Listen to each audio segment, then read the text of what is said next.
서울의 밤은 언제나 화려한 빛으로 점철되어 있었지만 한윤서가 내려다보는 H1타워 45층의 풍경은 그저 차가운 데이터의 흐름처럼 보일 뿐이었습니다. 그녀의 책상 위에는 곧 진행될 태성물산과의 합병을 위한 최종 실사 보고서가 산더미처럼 쌓여 있었고, 사무실 안은 공기청정기가 돌아가는 낮은 웅웅거림 외에는 정막만이 감돌고 있었습니다. 윤서는 습관처럼 만년필 끝으로 서류의 가장자리를 톡톡 두드리며 재무제표의 빽빽한 숫자들을 훑어내려 갔는데, 그녀의 눈은 피로를 호소하고 있었지만 머릿속은 그 어느 때보다 날카롭게 깨어있는 상태였습니다. 기업의 운명이 걸린 수천억 원 규모의 계약 앞에서 그녀는 감정이나 휴식 따위를 논할 여유가 없었으며, 오직 정확한 판단만이 그녀가 이 자리를 지키는 유일한 무기였습니다. 그러나 완벽해 보이던 재무제표의 흐름 속에서 아주 미세한 균열이 그녀의 시선을 사로잡았는데, 그것은 마치 거대한 댐에 생긴 보이지 않는 실금과도 같은 것이었습니다. 계열사 중 하나인 H1 엔터테인먼트의 예산 항목 구석에 예술 후원금이라는 명목으로 매달 일정 금액이 빠져나가고 있었는데, 그 액수는 기업 전체의 자산 규모로 볼 때 무시해도 좋을 만큼 미미한 수준이었습니다. 하지만 윤서의 직관은 그 숫자가 단순한 회계상의 오차가 아님을 경고하고 있었고, 그녀는 즉시 해당 항목의 상세 내역을 조회하기 위해 키보드를 두드렸습니다. 지난 2년 동안 이 후원금은 단 한 번의 누락도 없이 꾸준히 집행되었으며, 수취인은 특정 단체가 아닌 개인의 명의로 되어 있었는데, 그 이름은 그녀에게 전혀 낯선 것이었습니다. 윤서는 의자의 등받이에 깊숙이 몸을 기대며 눈을 감고 잠시 생각에 잠겼는데, 그녀의 남편인 박민준이 H1 엔터테인먼트의 명목상 대표이사로 재직 중이라는 사실이 떠올랐기 때문이었습니다.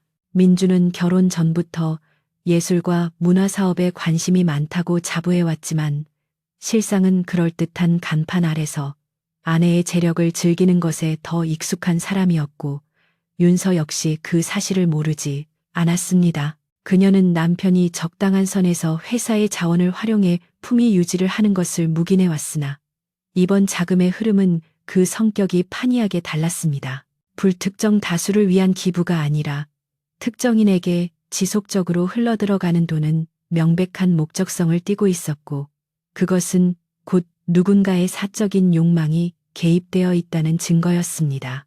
그때 집무실의 육중한 문이 조심스럽게 열리며 장 비서실장이 들어왔는데, 그는 윤서의 표정이 심상치 않음을 단번에 눈치채고 긴장한 기색을 내비쳤습니다. 윤서는 모니터 화면을 가리키지 않은 채 책상 위에 놓인 메모지에 간결하게 계좌 번호와 날짜, 그리고 금액의 패턴을 적어서 그에게 건넸습니다. 그녀는 차분하지만 서리빨 같은 목소리로 이 자금의 최종 종착지와 수취인에 대한 모든 배경을 조사하라고 지시했습니다. 장비서는 질문을 던지는 대신 깊이 고개를 숙이며 알겠다고 대답했고, 윤서는 그에게 보안 유지가 생명임을 다시 한번 주지시켰습니다. 남편의 비리일지도 모르는 사안을 공식적인 감사팀에 넘기기 전에 그녀는 스스로 진실을 확인하고 상황을 통제할 필요가 있었습니다. 장비서가 물러간 뒤 윤서는 손목시계를 확인했는데, 오늘은 공교롭게도 그녀와 박민준의 결혼 5주년 기념일이었고, 남편은 이미 시내의 최고급 프렌치 레스토랑을 예약해 두었다고 아침부터 호들갑을 떨었었습니다. 윤서는 거울 속에 비친 자신의 모습을 잠시 응시했는데, 완벽하게 세팅된 머리와 흐트러짐 없는 정장, 그리고 그 속에 감춰진 지친 영혼이 그녀를 마주 보고 있었습니다. 그녀는 입가에 억지스러운 미소를 지어 보이며 표정 관리를 시작했는데, 지금 당장 남편을 추궁하거나 분노를 터뜨리는 것은 하수의 방식이라고 생각했기 때문이었습니다. 진정한 사냥꾼은 사냥감이 완전히 방심하여 자신의 목덜미를 드러낼 때까지 숨을 죽이고 기다릴 줄 알아야 했습니다. 약속 장소인 레스토랑에 도착했을 때 박민주는 창가 쪽 가장 좋은 자리에 앉아 와인잔을 만지작거리며 기다리고 있었는데 그는 멀리서 봐도 눈에 띄게 수려한 외모를 자랑하고 있었습니다. 민주는 윤서가 다가오는 것을 보자마자 자리에서 일어나 의자를 빼주는 매너를 발휘하며 그녀를 맞이했는데 그의 얼굴에는 티끌 하나 없는 환한 미소가 걸려 있었습니다.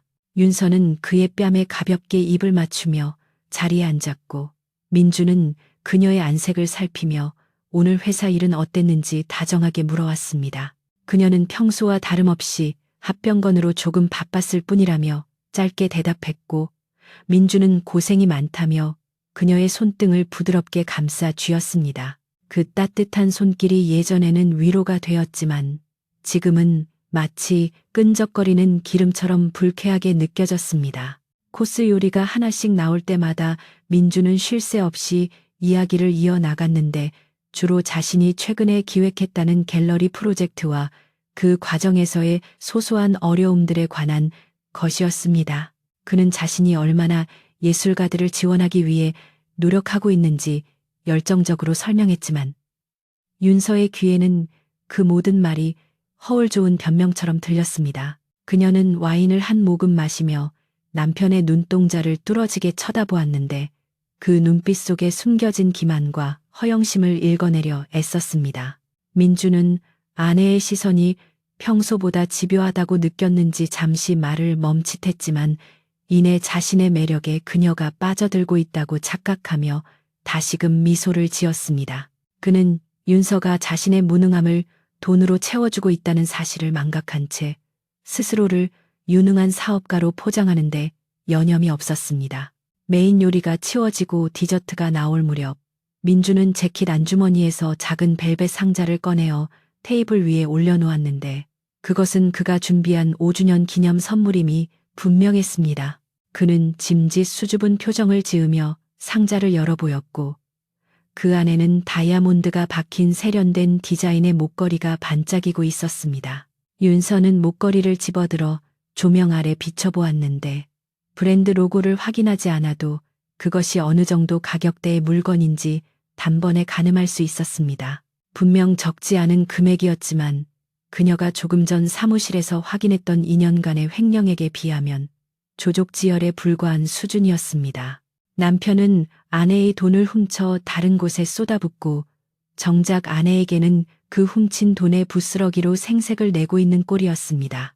윤서는 목걸이가 마음에 든다는 듯 고개를 끄덕이며 고맙다는 인사를 건넸지만 그녀의 속마음은 차갑게 식어가고 있었고 심장은 배신감보다는 어떤 결의로 인해 빠르게 뛰기 시작했습니다.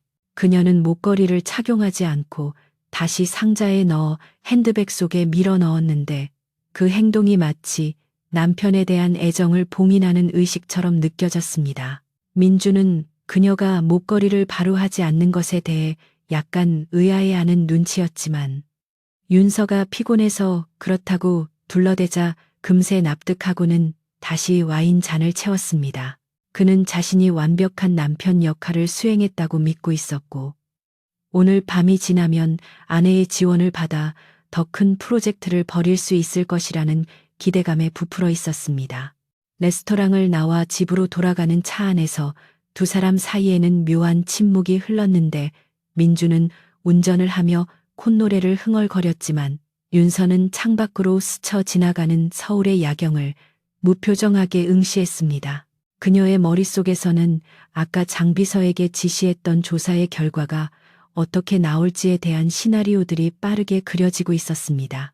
만약 그 자금이 정말로 여자가 관련된 것이라면, 그리고 그 여자가 남편이 말한 예술적 후원의 실체라면 이것은 단순한 횡령을 넘어선 인격적인 모독이 될 것이었습니다. 윤서는 차창에 비친 자신의 얼굴을 보며 입술을 깨물었는데 그녀는 결코 피해자로 남지 않을 것이며 자신의 존엄을 훼손한 대가를 반드시 치르게 할 것이라고 다짐했습니다. 집에 도착한 후 민주는 샤워를 하러 욕실로 들어갔고 윤서는 침실에 홀로 남아 옷을 갈아입지도 않은 채 화장대 앞에 앉아 있었는데 핸드폰 진동이 짧게 울렸습니다. 장비서로부터 온 메시지였는데 아직 구체적인 보고서는 아니었지만 자금의 흐름이 의심스러운 정황이 포착되었으며 수취인인 김지아라는 인물에 대한 기초 정보를 확보했다는 내용이었습니다. 김지아라는 이름 세 글자를 보는 순간 윤서의 뇌리에 본능적인 경고음이 울려 퍼졌는데 그것은 여자의 직감이 보내는 불길한 신호였습니다. 그녀는 핸드폰 화면을 끄고 거울 속에 자신을 노려보았는데 이제 의심은 확신으로 변해가고 있었고 전쟁은 이미 시작된 것이나 다름없었습니다. 욕실에서 나온 민주는 물기를 털어내며 상쾌한 표정으로 침대로 다가왔는데 그는 윤서가 아직 정장 차림인 것을 보고 의아해하며 다가와 어깨를 감싸려 했습니다. 윤서는 반사적으로 몸을 살짝 피하며 급한 이메일을 확인해야 한다고 둘러댔는데 민준의 손이 닿는 것조차 소름 끼치게 싫었기 때문이었습니다. 민준은 약간 무안한 듯 손을 거두며 먼저 자겠다고 말하고는 침대 반대편으로 돌아 누웠는데 그는 아내의 미묘한 변화를 감지하지 못할 만큼 둔감하거나 아니면 자신의 비밀이 완벽하게 지켜지고 있다고 맹신하고 있는 것이 분명했습니다. 윤서는 서재로 자리를 옮기겠다고 말하고는 침실 문을 조용히 닫고 나왔는데 복도의 어둠이 그녀를 맞이했습니다. 서재로 들어온 윤서는 불을 켜지 않은 채 어둠 속에 앉아 창밖을 바라보았는데 그녀가 이룩한 모든 것들 그리고 그녀가 사랑이라고 믿었던 가정이라는 울타리가 한순간에 조롱거리로 전락할 위기에 처해 있었습니다. 하지만 그녀는 무너지거나 울지 않았는데 한윤서라는 사람은 시련 앞에서 주저앉는 대신 그것을 밟고 올라서는 법을 배워온 사람이었기 때문이었습니다. 그녀는 책상 서랍 깊숙한 곳에서 개인 금고의 열쇠를 꺼내 만지작거리며 앞으로 진행될 치밀하고 잔혹한 계획을 구상하기 시작했습니다.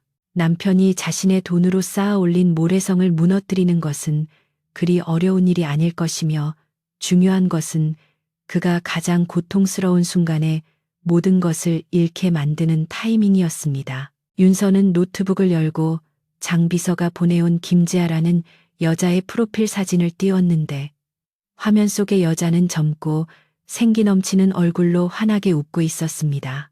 그녀의 배경에는 민준이 회사 돈으로 사들였을 것으로 추정되는 고가의 화구들과 갤러리에 화려한 조명이 깔려 있었는데 그 모든 것이 윤서의 피와 땀으로 만들어진 것이라는 사실이 그녀의 분노를 차갑게 달구었습니다. 윤서는 사진 속 여자의 눈동자를 응시하며 나지막이 중얼거렸는데 그것은 선전포고이자 스스로에 대한 맹세였습니다. 내 돈으로 다른 여자를 키운 남자, 그리고 그 돈으로 인생을 바꾼 여자, 그 두 사람 모두에게 세상에서 가장 비싼 청구서를 내밀 시간이 다가오고 있었습니다. 밤이 깊어갈수록 도시의 소음은 잦아들었지만 윤서의 서재는 차가운 이성과 뜨거운 복수심이 교차하는 격전지로 변해 있었습니다. 그녀는 내일 아침이 밝는 대로 변호인단을 소집하고 회계 감사팀을 비밀리에 가동하여 남편의 숨통을 조여갈 준비를 마쳐야 했습니다. 결혼이라는 계약이 신뢰를 바탕으로 성립된 것이라면 그 신뢰가 깨진 순간 계약은 파기되어야 마땅했고 위약금은 상상을 초월하는 수준이 될 것이었습니다. 윤서는 노트북을 덮으며 자리에서 일어났는데 그녀의 눈빛은 더 이상 상처받은 아내의 것이 아니라 냉철한 심판자의 그것으로 변해 있었습니다. 침실로 돌아온 윤서는 깊이 잠든 민준의 얼굴을 내려다보았는데 그는 마치 아무런 죄도 없는 어린아이처럼 평온한 표정을 짓고 있었습니다. 그 가증스러운 평화가 얼마나 오래 갈지 지켜보는 것은 꽤 흥미로운 일이 될 것이라고 윤서는 생각했습니다. 그녀는 침대 끝에 걸터 앉아 어둠 속에서 남편의 숨소리를 들으며 밤을 지새울 작정이었는데 이 밤이 지나고 나면 그녀의 세상은 완전히 달라질 것이고 박민준의 세상은 지옥으로 변해갈 것이었습니다. 폭풍 전야의 고요함 속에서 윤서는 조용히 그러나 확실하게 칼을 갈고 있었습니다.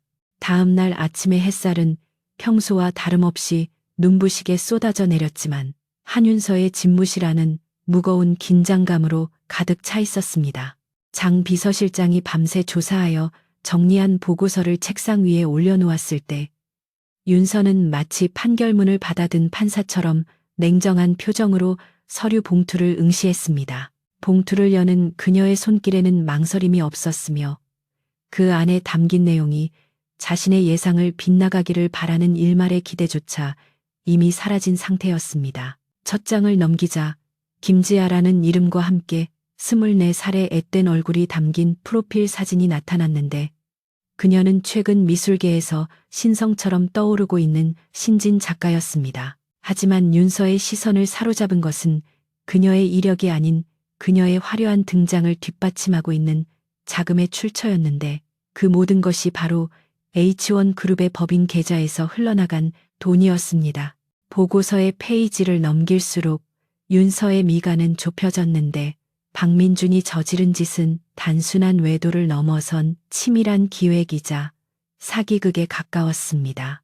김지아가 운영하는 개인 갤러리 로브의 임대 보증금부터 시작하여 매달 나가는 월세와 관리비 그리고 심지어 그녀가 사용하는 최고급 물감과 캔버스 비용까지 모든 것이 윤서의 회사 비용으로 처리되고 있었습니다. 더욱 충격적인 것은 민준이 김지아를 위해 미술 평론가들을 매수하여 호평을 쓰게 하고 유명 잡지에 인터뷰 기사를 싣기 위해 거액의 홍보비를 지출했다는 사실이었습니다. 윤서가 피를 말리며 기업을 경영하여 벌어들인 돈이 남편의 허영심을 채우고 내연녀의 가짜 명성을 쌓아 올리는 밑거름으로 쓰이고 있었던 것이었습니다. 윤서는 서류를 덮고 잠시 창밖을 바라보며 깊은 한숨을 내쉬었는데 가슴속 깊은 곳에서 뜨거운 것이 치밀어 올랐지만 그녀는 그것을 차가운 이성으로 억누르며 상황을 객관적으로 분석하려 애썼습니다. 박민주는 자신의 능력으로는 도저히 감당할 수 없는 짓을 벌였고 그것은 그가 윤서를 아내라기보다는 무한한 자금을 대주는 물주로 여기고 있다는 명백한 증거였습니다. 그는 자신이 발굴한 예술가를 후원한다는 명목하에 김지아와의 관계를 정당화하고 있었으며 그 과정에서 오는 쾌감과 우월감에 취해 현실 감각을 상실한 듯 보였습니다. 윤서는 인터폰을 눌러 장 비서에게 오늘 오후 일정을 모두 비우라고 지시했는데 그녀는 이 역겨운 연극의 무대를 직접 눈으로 확인해야만 했습니다.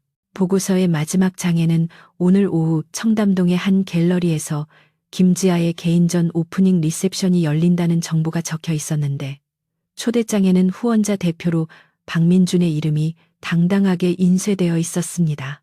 윤서는 집으로 돌아가 옷을 갈아입는 대신 사무실에 비치된 가장 세련되면서도 눈에 띄지 않는 검은색 정장을 선택했습니다. 그녀는 화려한 액세서리를 모두 배제하고 짙은 선글라스를 챙겨 들었는데 이는 자신의 정체를 숨기기 위함이기도 했지만 동시에 경멸 어린 눈빛을 감추기 위한 방편이기도 했습니다. 갤러리로 향하는 차 안에서 윤서는 박민준에게 전화를 걸어 오늘 저녁 늦게까지 회의가 있어 들어가지 못할 것 같다고 거짓말을 했는데 수화기 너머로 들려오는 그의 목소리는 안도감으로 가득 차 있었습니다. 청담동 골목에 위치한 갤러리 로브는 입구부터 화려한 화환들로 장식되어 있었는데 그중 상당수가 민준이 인맥을 동원해 강제로 보내게 한 것들이라는 것을 윤서는 단번에 알아챌 수 있었습니다. 그녀는 입구에서 잠시 멈칫하며 갤러리 안을 들여다보았는데 통유리 너머로 샴페인 잔을 든 사람들이 삼삼오오 모여 담소를 나누고 있는 모습이 보였습니다. 윤서는 선글라스를 고쳐 쓰며 조심스럽게 안으로 들어섰는데 입구에 서 있던 안내 직원은 그녀의 압도적인 분위기에 눌려 감히 신분을 묻지도 못하고 길을 비켜주었습니다. 갤러리 내부는 은은한 조명과 클래식 음악으로 채워져 있어 겉보기에는 고상하고 우아한 예술의 현장처럼 보였지만 윤서의 눈에는 그 모든 것이 기만으로 점철된 세트장처럼 보일 뿐이었습니다. 벽에 걸린 김지아의 그림들은 기술적으로는 나쁘지 않았지만 독창성이나 깊이를 찾아보기 힘든 모작 수준의 작품들이었는데 그럼에도 불구하고 그림 아래 붙어있는 가격표는 기성 유명 작가들의 수준을 웃돌고 있었습니다. 윤서는 그림을 감상하는 척하며 사람들 사이를 지나쳐 메인 홀 쪽으로 발걸음을 옮겼는데 그곳에서 익숙한 목소리가 들려왔습니다. 박민주는 말끔한 수트 차림으로 중앙에 서서 사람들에게 둘러싸여 있었고 그 옆에는 사진 속의 주인공인 김지아가 수줍은 미소를 지으며 서 있었습니다. 민주는 한 손에 와인잔을 들고 다른 한 손으로는 허공을 가르며 열변을 토하고 있었는데 그의 표정은 마치 자신이 이 시대의 진정한 메디치라도 된 양의기 양양해 보였습니다. 윤서는 기둥 뒤에 몸을 숨기고 두 사람의 대화를 엿들었는데 민주는 관람객들에게 김지아의 재능을 침이 마르도록 칭찬하며 자신이 그녀를 처음 발견했을 때의 감동을 과장 섞인 어조로 이야기하고 있었습니다. 그는 이 전시회가 열리기까지 얼마나 많은 노력이 필요했는지 강조하며 은근슬쩍 자신의 재력과 안목을 과시했는데 그 모든 자금이 아내의 주머니에서 나왔다는 사실은 철저히 배제되어 있었습니다. 김지아는 그런 민준을 존경과 사랑이 담긴 눈빛으로 올려다보며 가끔씩 그의 팔에 자연스럽게 손을 얹었는데 그 모습은 누가 봐도 단순한 후원자와 작가의 관계를 넘어선 연인의 그것이었습니다. 윤서는 그 역겨운 광경을 지켜보며 주먹을 꽉 쥐었는데 손톱이 손바닥을 파고드는 고통조차 느껴지지 않을 정도였습니다. 그때 한 중년의 평론가가 민준에게 다가와 이번 전시회의 성공을 축하하며 H1 그룹의 전폭적인 지원 덕분에 한국 미술계가 발전하고 있다며 아부성 발언을 쏟아냈습니다.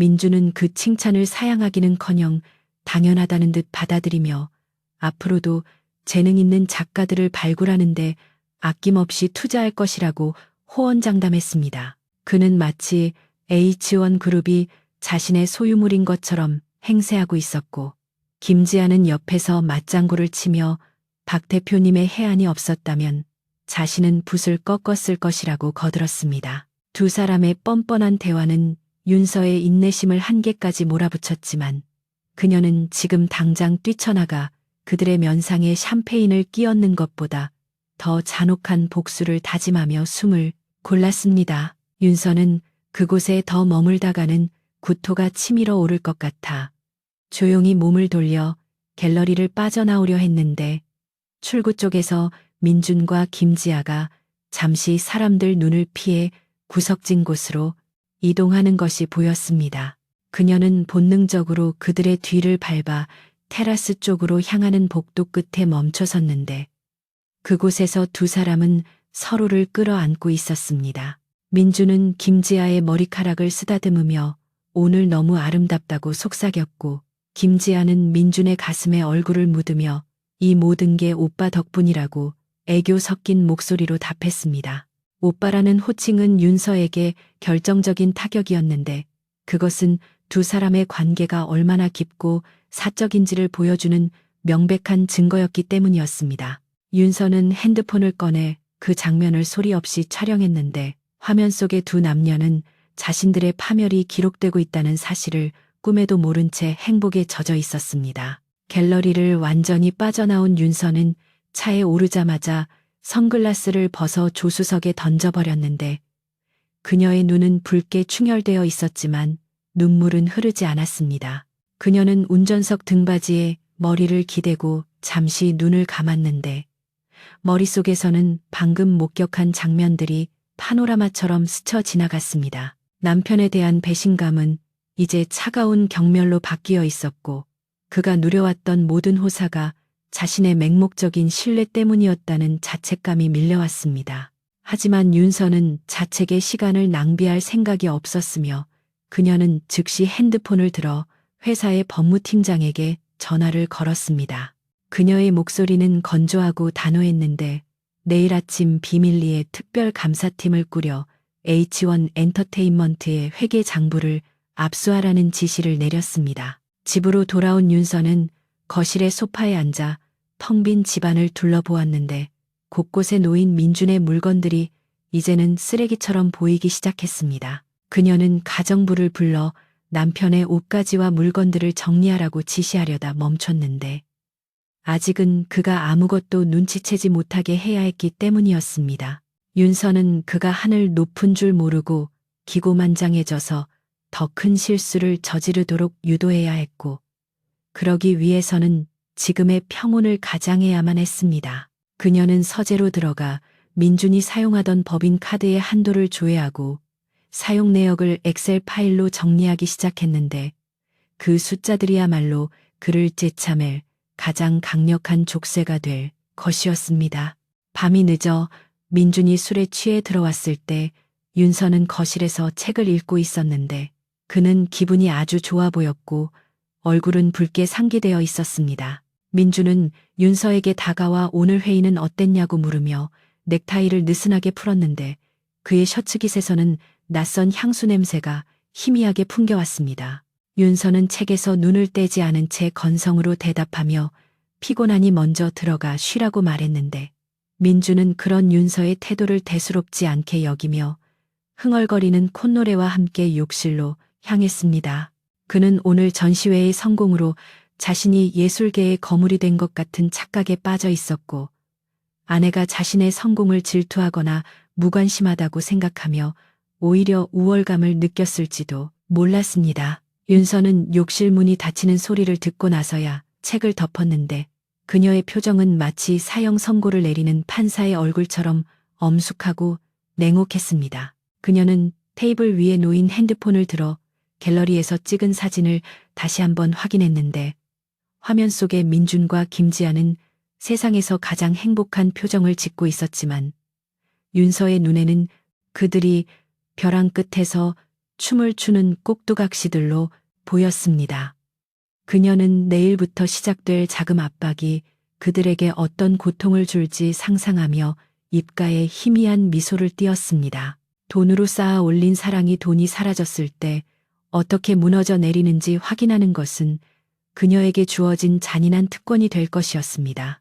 다음 날 아침 윤서는 평소보다 일찍 출근하여 재무팀장을 호출했는데, 그녀는 계열사들의 재무 건전성 강화를 이유로 H1 엔터테인먼트에 대한 자금 집행 프로세스를 전면 재검토하라고 지시했습니다.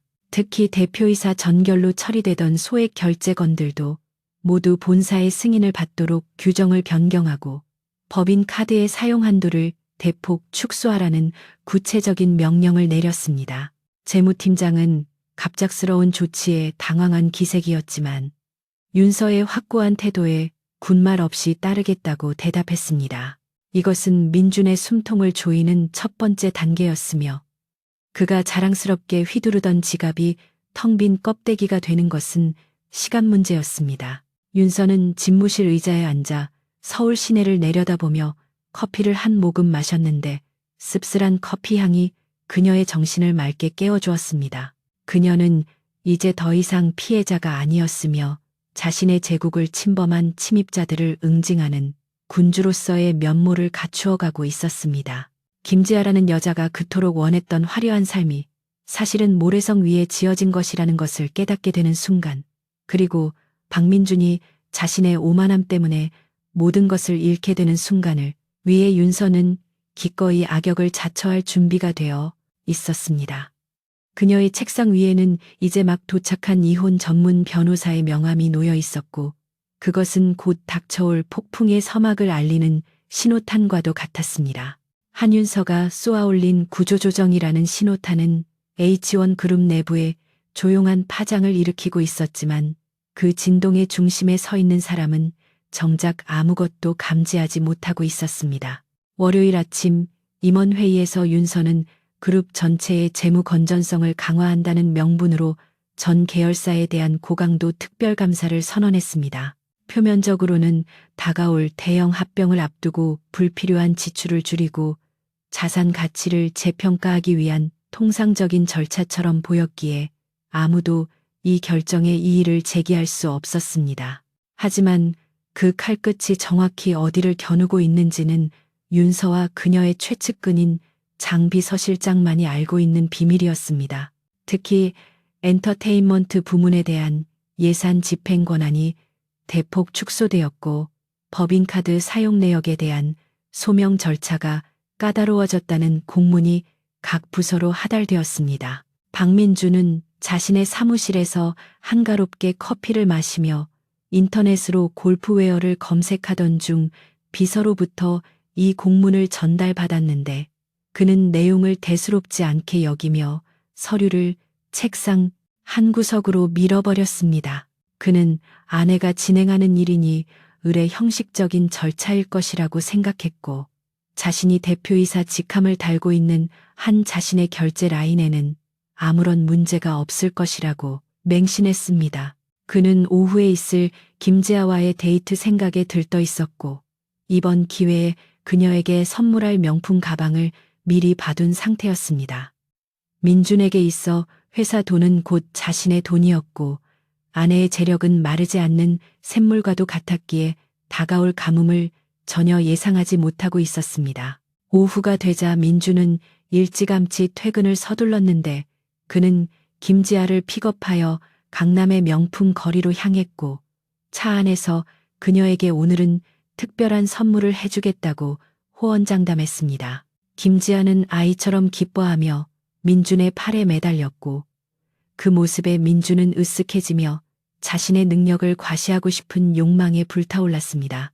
매장에 도착한 지아는 익숙하게 신상 가방들을 둘러보았고 점원들은 VIP 고객을 대하듯 깍듯하게 그들을 응대했습니다. 지아가 고른 가방은 수천만 원을 호가하는 최고급 라인이었지만 민주는 가격표도 확인하지 않고 쿨하게 카드를 내밀었습니다. 그는 점원이 결제를 진행하는 동안 지아의 허리를 감싸 안으며 저녁 식사 장소를 물색하고 있었습니다. 그런데 점원의 표정이 미묘하게 굳어지더니 당황한 기색으로 다시 한번 단말기에 카드를 긁는 모습이 민준의 눈에 들어왔습니다.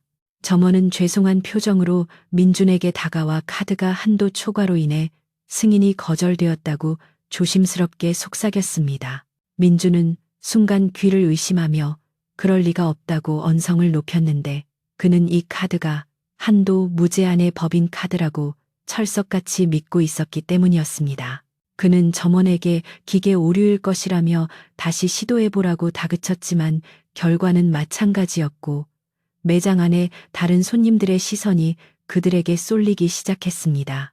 민준의 얼굴은 붉게 달아올랐고 옆에 서 있던 지아의 표정에서도 웃음기가 사라지며 당혹감이 서리기 시작했습니다.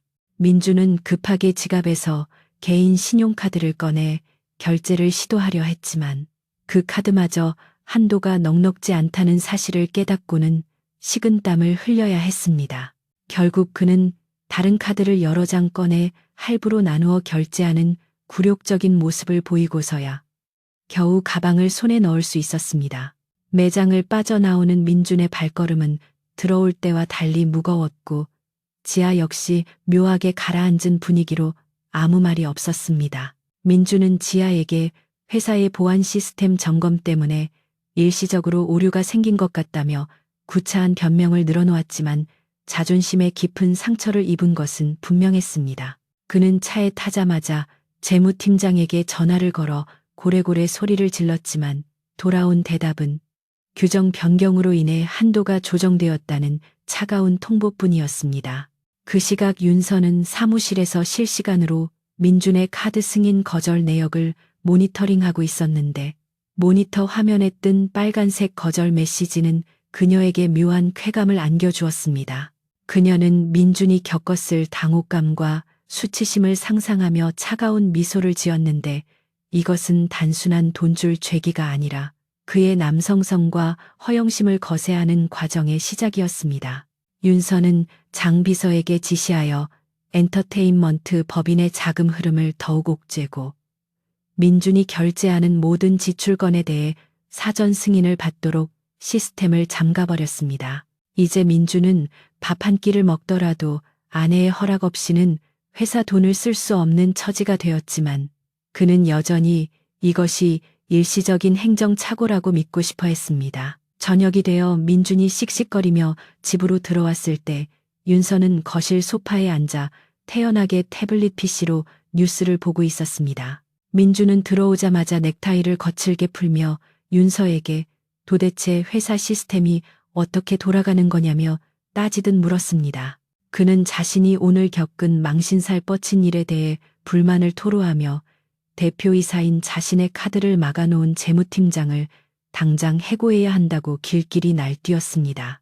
윤서는 시선을 태블릿에서 떼지 않은 채 건조한 목소리로 이번 합병 심사 때문에 외부 감사인들이 자금 흐름을 예의주시하고 있어서 어쩔 수 없는 조치였다고 설명했습니다. 그녀는 마치 철없는 동생을 달래듯 차분하게 말했지만 그 속에는 거부할 수 없는 단호함이 깃들어 있었습니다. 민주는 윤서의 논리 정연한 설명에 말문이 막혔지만 여전히 분이 풀리지 않은 듯 씩씩거리며 소파에 주저앉았습니다. 그는 자신이 밖에서 얼마나 중요한 사람들을 만나고 다니는데 이런 식으로 자금을 묶어두면 비즈니스에 차질이 생긴다며 억지를 부렸습니다. 윤서는 태블릿을 내려놓고 민준을 정면으로 응시하며 당분간은 긴축 재정이 불가피하니 개인적인 지출은 자제하고 회사 업무와 관련된 필수적인 비용만 청구하라고 못 박았습니다. 그녀의 눈빛은 흔들림이 없었고 민주는 그 서늘한 기운에 압도되어 더 이상 반박하지 못하고 입을 다물어야 했습니다. 그는 아내에게 밉보여서 좋을 것이 없다는 본능적인 계산하에 꼬리를 내렸지만 속으로는 끓어오르는 불만을 사겨야만 했습니다. 한편 김지아는 민준과의 데이트가 엉망이 된 후 자신의 오피스텔로 돌아와 짜증스러운 표정으로 가방을 던져버렸습니다. 그녀에게 민준은 사랑하는 연인이기 이전에 자신의 화려한 삶을 유지시켜주는 물주이자 스폰서였기에 그의 카드가 정지되었다는 사실은 심각한 위협으로 다가왔습니다. 그녀는 갤러리의 월세와 다음 달 예정된 파리 여행 경비, 그리고 품위 유지를 위한 쇼핑 비용 등 돈 들어갈 곳이 산더미처럼 쌓여 있었습니다. 지아는 민준에게 전화를 걸어 애교 섞인 목소리로 투정을 부리며 오빠만 믿고 있는데 이게 무슨 일이냐며 그의 자존심을 긁어댔습니다. 그녀는 민준이 자신을 안심시키기 위해 무리해서라도 돈을 구해올 것이라는 사실을 누구보다 잘 알고 있는 영악한 여자였습니다. 전화를 받은 민준은 지아의 칭얼거림에 안절부절 못하며 베란다로 나가 소리를 낮추고 통화를 이어갔는데 그는 곧 해결될 것이라며 큰 소리를 쳤습니다. 그는 윤서가 잠든 사이에 어떻게든 자금을 융통할 방법을 강구해야 했는데 정식 절차로는 돈을 빼낼 구멍이 모두 막혀버린 상태였습니다. 민준의 머릿속에는 비자금 조성을 위해 만들어둔 유령 회사들의 명단이 스쳐 지나갔지만 지금 같은 감사 시즌에 그것을 건드리는 것은 위험 부담이 컸습니다. 하지만 지아의 실망한 목소리는 그를 초조하게 만들었고 결국 그는 위험을 무릅쓰고서라도 우회적인 방법으로 현금을 마련해야겠다고 결심하게 되었습니다. 이것이 윤서가 파놓은 함정인 줄은 꿈에도 모른 채 그는 제 발로 텟을 향해 걸어 들어가고 있었습니다. 다음 날 윤서는 변호사 사무실에서 비밀리에 미팅을 가졌는데 테이블 위에는 민준의 외도 증거와 횡령 내역이 담긴 두꺼운 파일이 놓여 있었습니다. 이혼 전문 변호사인 강 변호사는 자료를 검토한 후 승소는 확실하지만 재산 분할 과정에서 민준이 기여도를 주장하며 진흙탕 싸움을 걸어올 가능성이 있다고 조언했습니다. 윤서는 고개를 저으며 그가 감히 소송을 걸 생각조차 하지 못하도록 완벽하게 파멸시키는 것이 목표라고 말했습니다. 그녀는 민준을 횡령 및 배임 혐의로 고소하여 형사처벌을 받게 할 계획이었고 그러기 위해서는 그가 더 큰 금액을 횡령하도록 유도하여 빠져나갈 구멍을 완전히 봉쇄해야 했습니다. 윤서는 강 변호사에게 민준이 조만간 불법적인 자금 세탁이나 사문서 위조를 시도할 가능성이 높으니 그 징후를 포착하는 즉시 증거를 확보해 달라고 요청했습니다. 그녀는 남편의 성격을 누구보다 잘 알고 있었기에 그가 궁지에 몰리면 쥐새끼처럼 얕은 수를 쓸 것이라는 것을 확신하고 있었습니다. 강 변호사는 윤서의 치밀함에 혀를 내두르며 그녀가 원하는 대로 모든 준비를 마치겠다고 약속했습니다. 사무실을 나오는 윤서의 발걸음은 가벼웠는데 그녀는 이제 사냥꾼이 덫을 놓고 기다리는 심정으로 민준의 일거수일투족을 감시하기만 하면 되는 단계에 이르렀기 때문이었습니다. 며칠이 지나자 민준의 초조함은 극에 달했는데 지아는 매일같이 전화를 걸어 갤러리 운영 자금이 필요하다느니 파리 컬렉션 참관을 위해 비행기 표를 끊어야 한다느니 하며 그를 압박해왔습니다. 민준은 회사 격리팀 직원들을 구슬려 보기도 하고 법인카드의 한도를 늘려달라고 사정해 보기도 했지만 모두 윤서의 지시를 받은 직원들에 의해 철저하게 거절당했습니다. 그는 자신의 무능력이 들통나는 것이 죽기보다 싫었기에 지아에게는 회사 자금이 잠시 동결되었다는 핑계를 대며 시간을 끌었지만 지아의 태도는 점점 냉랭해져 갔습니다. 그녀는 돈이 없는 박민준에게는 매력을 느끼지 못하는 속물이었고 그 사실을 은연중에 내비치며 민준의 애간장을 태웠습니다. 결국 민준은 윤서가 출장을 간 사이를 틈타 대담한 계획을 실행에 옮기기로 마음먹었는데 그것은 윤서의 인감을 도용하여 허위 계약서를 작성하는 것이었습니다. 그는 평소 알고 지내던 브로커를 통해 미술품 구매 계약서를 위조하고 그 대금을 지아의 차명 계좌로 이체하려는 위험한 도박을 설계했습니다. 그는 윤서가 출장에서 돌아오기 전에 모든 처리를 끝내고 장부를 조작하면 아무도 모르게 넘어갈 수 있을 것이라고 착각했습니다. 민주는 늦은 밤 서재에 잠입하여 금고를 열고 윤서의 인감을 손에 넣었는데 그의 손은 긴장으로 인해 미세하게 떨리고 있었습니다. 그 시각 윤서는 출장을 간 것이 아니라 호텔 스위트룸에서 노트북을 통해 서재에 설치된 CCTV 화면을 지켜보고 있었습니다. 화면 속에 민준이 금고를 열고 서류를 조작하는 모습이 고화질로 녹화되고 있었고 윤서는 와인잔을 들고 그 장면을 감상하듯 바라보았습니다. 그녀는 민준이 선을 넘기를 기다렸고 그는 기대를 저버리지 않고 제 손으로 범죄의 증거를 만들어내고 있었습니다. 윤서는 옆에 앉아있던 장비서에게 경찰과 검찰에 제출할 고소장을 준비하라고 지시하며 이제 쇼의 클라이맥스가 다가오고 있음을 알렸습니다. 그녀의 눈빛은 화면 속의 남편을 향한 일말의 동정도 없이 차갑게 빛나고 있었습니다. 민주는 위조한 계약서를 들고 나오며 안도의 한숨을 내쉬었는데 그는 자신이 천재적인 기지로 위기를 모면했다고 생각하며 쾌재를 불렀습니다.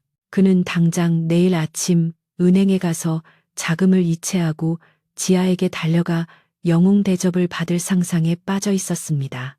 하지만 그는 자신이 쥔 것이 구명줄이 아니라 교수대에서 자신의 목을 맬 밧줄이라는 사실을 알지 못했습니다.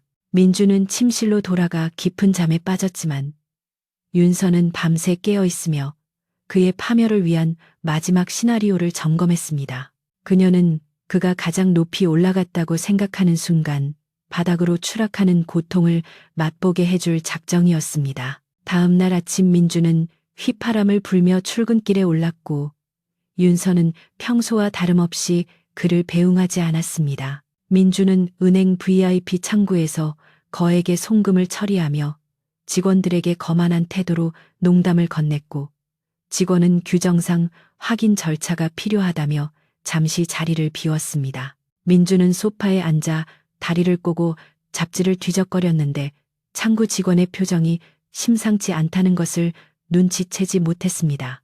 사실 그 직원은 이미 윤서 측으로부터 연락을 받고 민준의 거래 내역을 실시간으로 본사에 보고하고 있는 중이었습니다. 모든 이체 기록은 민준의 범죄를 입증할 결정적인 증거로 남게 될 것이었습니다.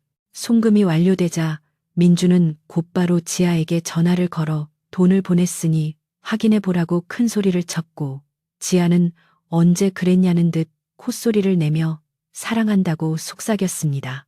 민주는 그 한마디에 모든 긴장이 풀리며 세상을 다 가진 듯한 기분을 느꼈지만 그것은 폭풍 전야의 마지막 고요함일 뿐이었습니다.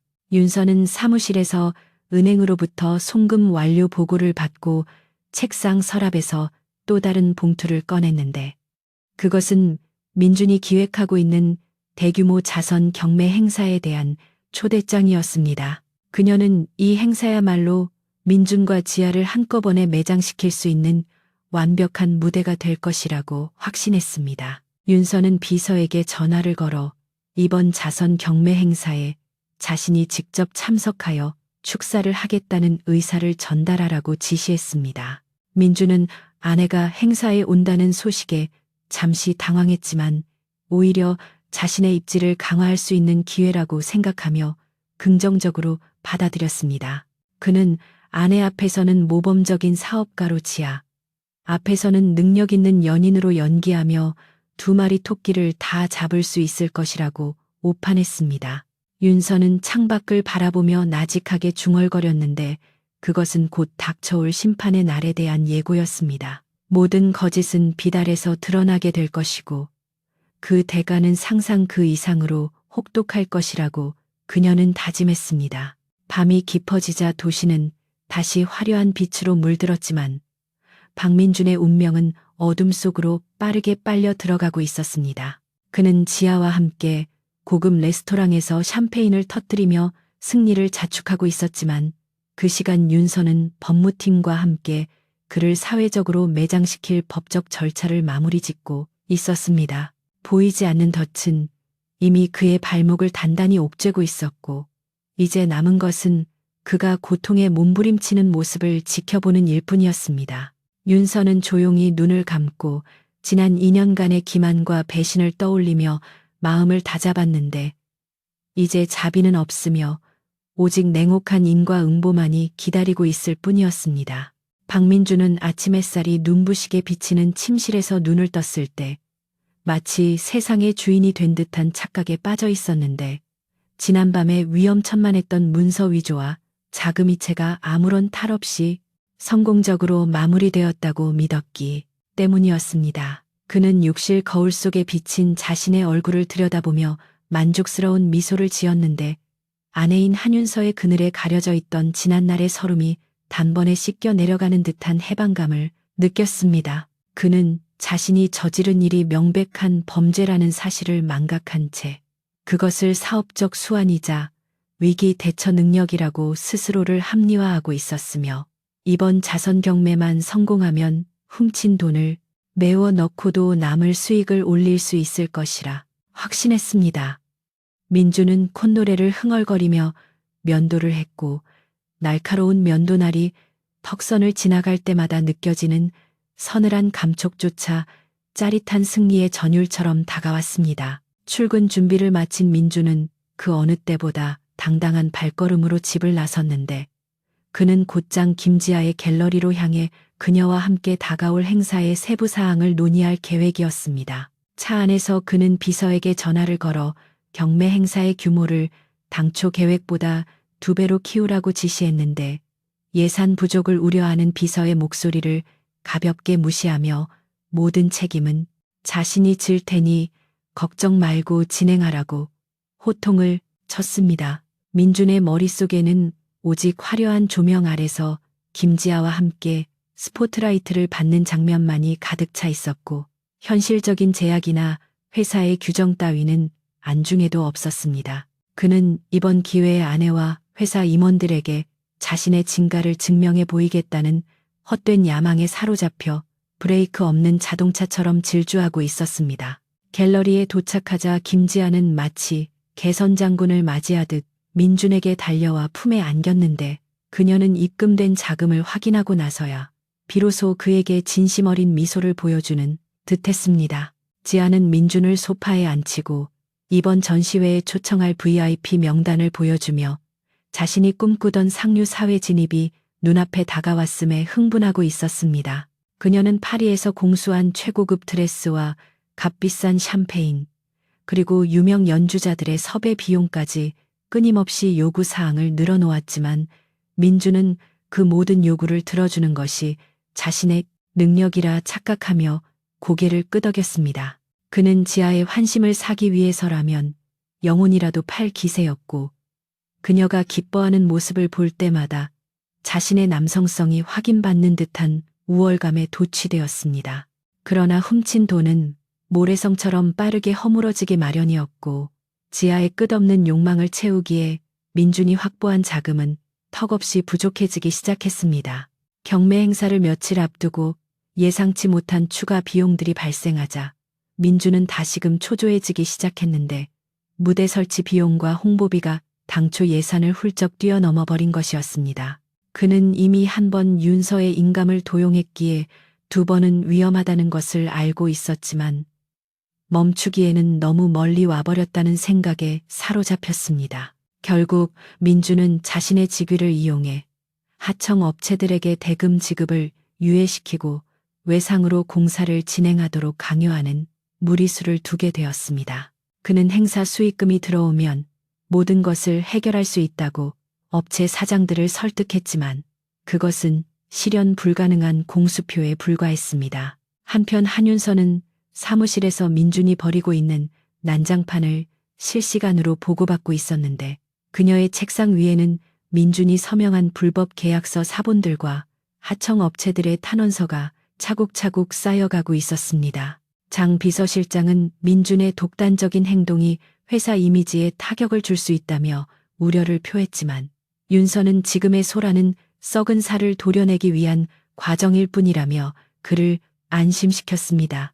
그녀는 민준이 더 높이 올라가 더 화려하게 추락하기를 원했기에 경매 행사가 취소되지 않도록 뒤에서 은밀하게 자금을 지원하는 아이러니한 상황을 연출했습니다. 물론 그 지원금은 민준의 이름이 아닌 윤서가 관리하는 별도의 감시 계좌를 통해 집행되었으며 훗날 민준에게 청구될 빚더미의 일부가 될 예정이었습니다.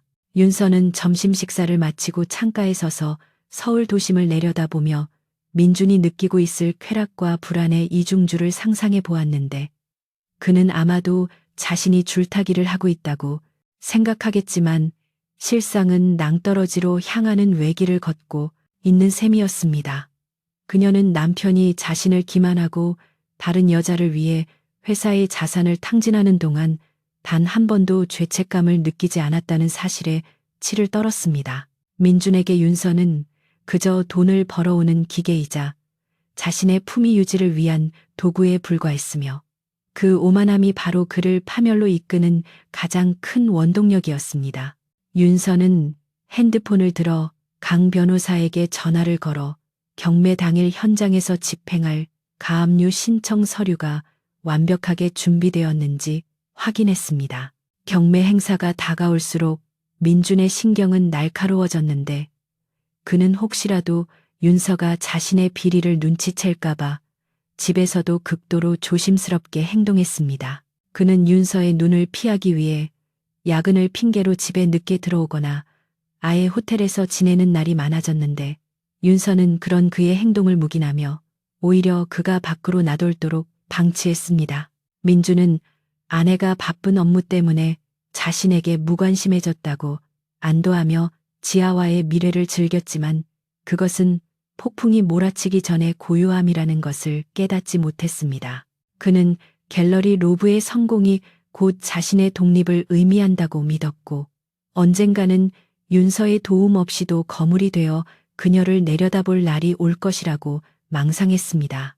행사 전날 밤 민주는 행사장인 호텔 그랜드 볼룸을 찾아 최종 리허설을 진행했는데 화려한 샹들리에와 웅장한 무대 장식은 그의 허영심을 완벽하게 충족시켜 주었습니다. 그는 텅 빈 무대 중앙에 서서 가상의 관중들을 향해 손을 흔들어 보이며 내일 쏟아질 갈채와 환호를 미리 음미했습니다.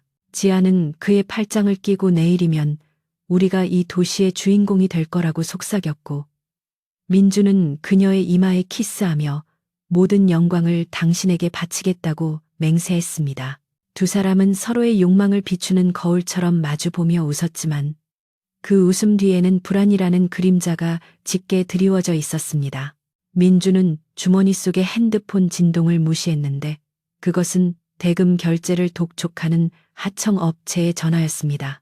같은 시각 윤서는 자택 서재에서 다음날 입을 의상을 고르고 있었는데 그녀가 선택한 옷은 장례식에나 어울릴 법한 칠흑 같은 검은색 드레스였습니다. 그녀는 거울 앞에서 드레스를 몸에 대보며 내일 행사가 남편의 사회적 장례식이 될 것임을 암시하는 듯한 차가운 미소를 지었습니다.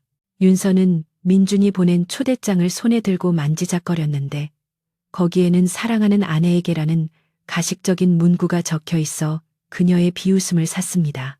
그녀는 이 초대장을 찢어버리는 대신 핸드백 속에 소중히 챙겨 넣었는데 그것이 내일 법정에서 사용될 또 하나의 증거물이 될 것이기 때문이었습니다. 윤서에게 내일은 복수의 날이자 해방의 날이었습니다. 경매 당일 아침 민주는 턱시도를 차려입고 거울 앞에 섰는데 그의 표정은 비장하기까지 했으며 마치 전장에 나가는 장수와도 같은 모습이었습니다. 그는 윤서에게 전화를 걸어 오늘 행사에 꼭 참석해달라고 당부했는데 아내의 권위가 자신의 행사를 더욱 빛내줄 것이라는 계산 때문이었습니다. 윤서는 부드러운 목소리로 물론 참석할 것이며 당신이 준비한 놀라움을 기대하고 있다고 대답했습니다.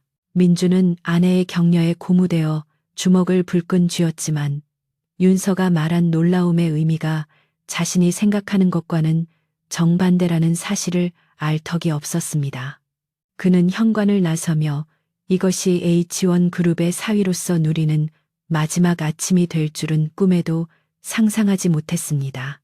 호텔 로비는 행사 시작 전부터 수많은 인파로 붐비기 시작했는데 민준이 섭외한 언론사 기자들과 미술계 인사들이 속속 도착하고 있었습니다.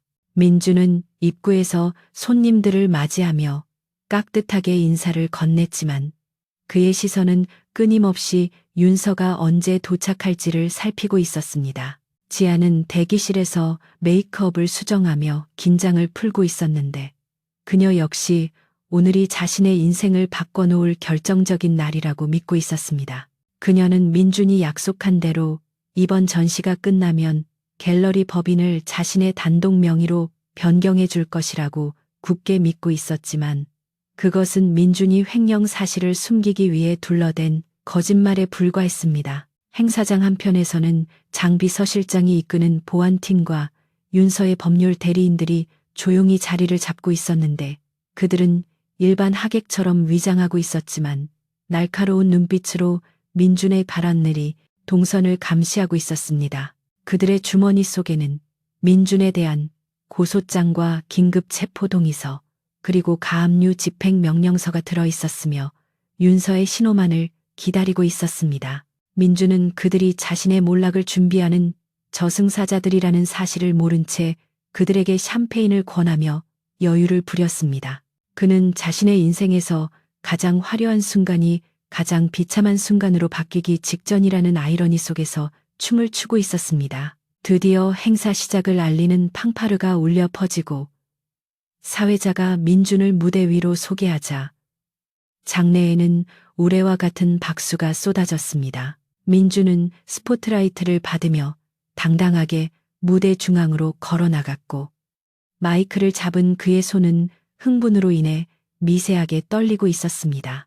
그는 준비해온 축사를 낭독하며 예술에 대한 사랑과 열정을 이야기했고 자신의 아내인 한윤서 대표의 전폭적인 지지에 감사를 표하는 것도 잊지 않았습니다. 객석에 앉아있던 사람들은 민준의 유창한 화술에 매료되어 고개를 끄덕였지만 그 순간 연회장 뒷문이 열리며 한윤서가 등장했습니다. 그녀의 등장은 마치 여왕의 귀환처럼 좌중을 압도했고 모든 시선이 그녀에게로 쏠렸습니다. 윤서는 천천히 레드카펫을 밟으며 무대 쪽으로 다가왔는데 그녀의 걸음걸이에는 한치의 망설임도 없었으며 얼굴에는 그 어떤 감정도 드러나지 않았습니다. 민주는 아내의 등장에 환하게 웃으며 손을 흔들었지만 윤서가 가까이 다가올수록 그녀의 눈빛이 심상치 않다는 것을 본능적으로 감지했습니다.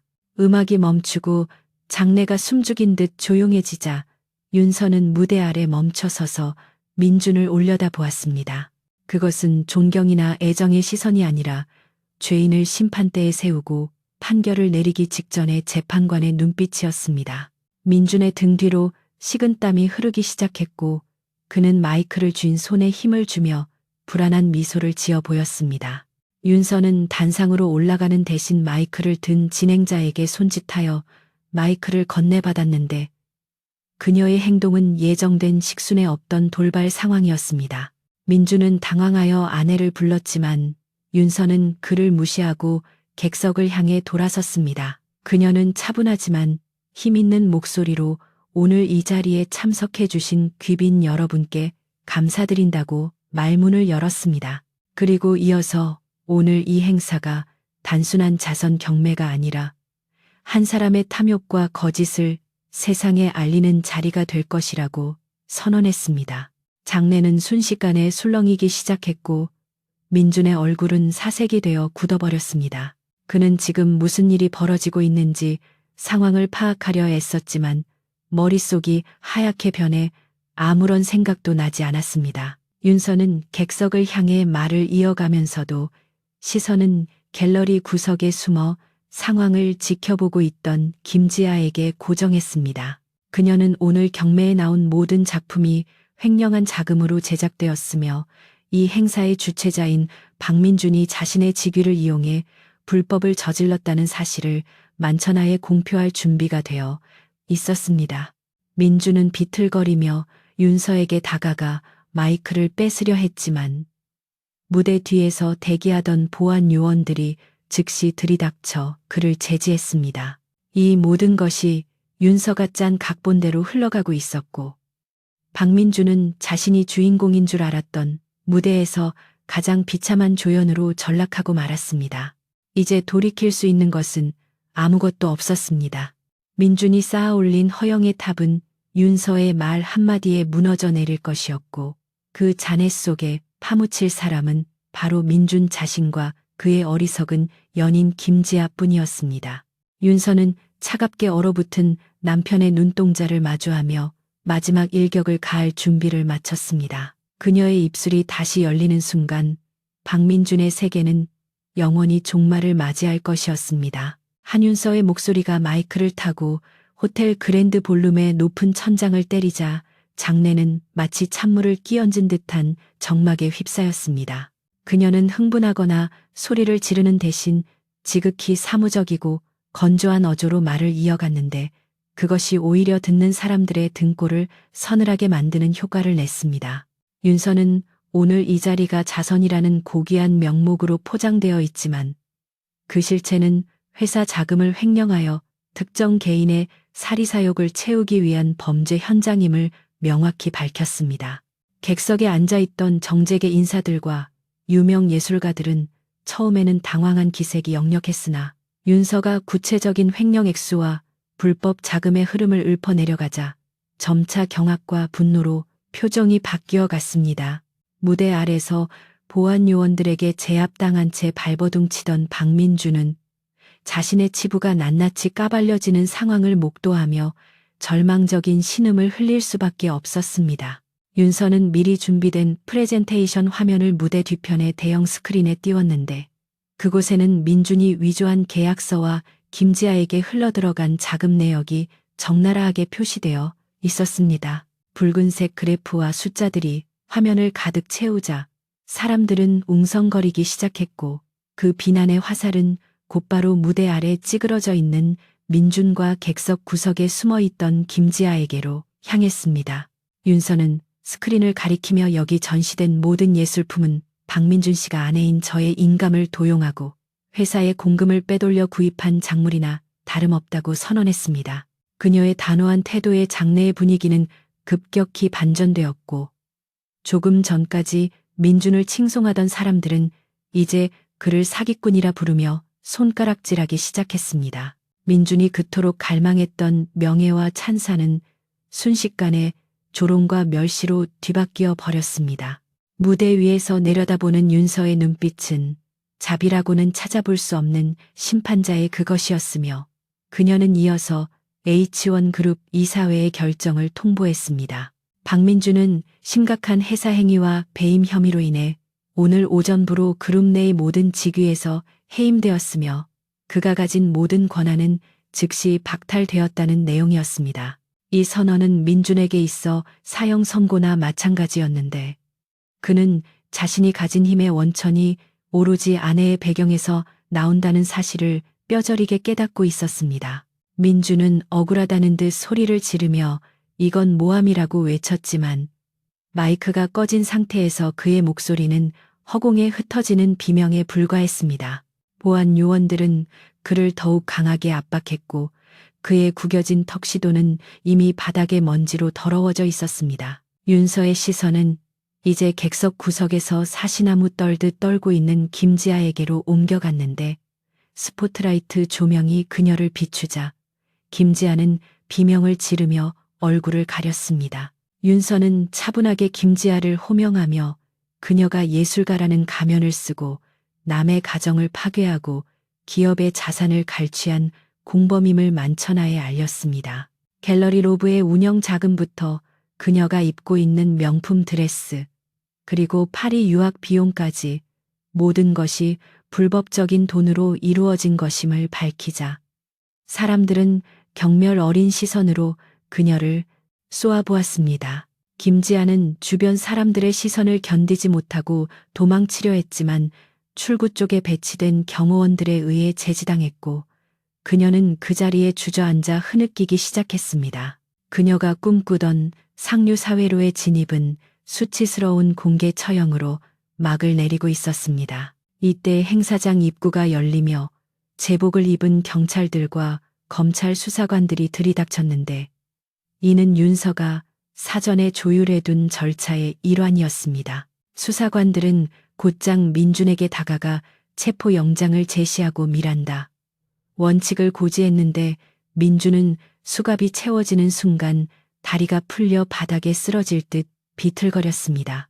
그는 윤서를 향해 애원하는 눈빛을 보내며 여보, 제발 이러지 말라며 한 번만 기회를 달라고 울부짖었지만 윤서는 그를 철저히 무시했습니다.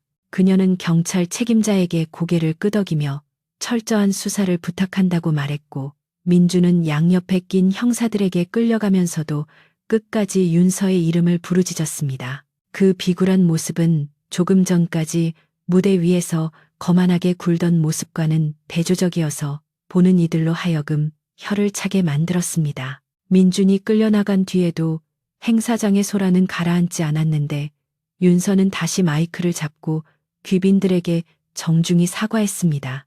그녀는 개인적인 가정사로 인해 여러분께 불편을 끼쳐드려 죄송하다고 말하며 하지만 썩은 환부를 도려내지 않고서는 기업의 미래도 건강한 예술 후원도 불가능하기에 부득이하게 이런 자리를 빌려 진실을 밝히게 되었다고 해명했습니다. 그녀의 당당하고 품위 있는 태도에 사람들은 고개를 끄덕이며 오히려 그녀의 용기에 박수를 보내기 시작했습니다. 윤서는 이 사건을 계기로 H1그룹은 더욱 투명하고 공정한 경영을 약속드린다고 마무리하며 깊이 허리를 숙여 인사했습니다. 그것은 피해자로서의 호소가 아니라 위기를 기회로 바꾸는 노련한 경영자의 모습이었습니다. 행사가 공식적으로 중단되고 사람들이 하나둘 빠져나가기 시작하자 윤서는 무대 뒤편으로 자리를 옮겼는데 그곳에는 장 비서실장과 변호인단이 대기하고 있었습니다. 강 변호사는 윤서에게 상황이 완벽하게 통제되었으며 민준의 자산 동결 조치가 완료되었다고 보고했습니다. 또한 갤러리 로브에 대한 압수수색도 동시에 진행 중이며 김지아 역시 참고인 신분으로 조사를 받게 될 것이라고 덧붙였습니다. 윤서는 보고를 받으며 생수 한 병을 따서 단숨에 들이켰는데 타는 듯한 갈증이 해소되자 비로소 긴장이 풀리며 피로가 몰려오는 것을 느꼈습니다. 하지만 그녀는 쉴 틈이 없었으며 아직 마무리해야 할 서류 작업과 언론 대응이 남아 있었습니다. 잠시 후 수사관들에게 조사를 받기 위해 연행되던 김지아가 윤서가 있는 대기실 앞을 지나가게 되었는데 그녀는 윤서를 보자마자 도끼 어린 눈으로 노려보며 소리쳤습니다. 그녀는 당신이 다 망쳤다며 악을 썼지만 윤서는 그런 그녀에게 다가가 나지막이 속삭였습니다. 네가 망친 건 내 인생이 아니라 너 자신의 인생이라며 남의 것을 탐낸 대가가 얼마나 혹독한지 똑똑히 배우게 될 것이라고 차갑게 일갈했습니다. 김지아는 윤서의 기에 눌려 더 이상 대꾸하지 못하고 고개를 떨구었고 수사관들에 의해 거칠게 끌려나갔습니다. 윤서는 멀어지는 그녀의 뒷모습을 보며 일말의 동정심도 느끼지 않았는데 그것은 인과응보라는 단어 외에는 설명할 길이 없는 결말이었습니다. 호텔을 빠져나온 윤서는 대기하고 있던 리무진에 몸을 실었는데 차창 밖으로는 수많은 취재진이 몰려들어 플래시를 터뜨리고 있었습니다. 이미 SNS와 인터넷 뉴스에는 H1 그룹 남편의 횡령과 내연녀 스캔들이 도배되고 있었고 윤서의 단호한 대처는 대중들에게 사이다 같은 통쾌함을 선사하며 여론의 지지를 얻고 있었습니다. 윤서는 차 안에서 쏟아지는 기사들을 검색하며 담담하게 댓글 반응을 살폈는데 대부분이 그녀를 응원하고 민준을 비난하는 내용이었습니다. 그녀는 이제 자신이 피해자라는 프레임에서 벗어나 정의를 구현한 강인한 여성 리더로 자리매김했다는 사실에 안도했습니다. 박민준이라는 오점을 지워냄으로써 그녀의 브랜드 가치는 오히려 상승하고 있었습니다. 집으로 돌아가는 길, 윤서는 차창 밖으로 흘러가는 서울의 야경을 바라보며 깊은 생각에 잠겼는데 지난 2년 동안 자신을 괴롭혔던 의심과 배신감의 고리가 마침내 끊어졌다는 사실이 실감나지 않았습니다.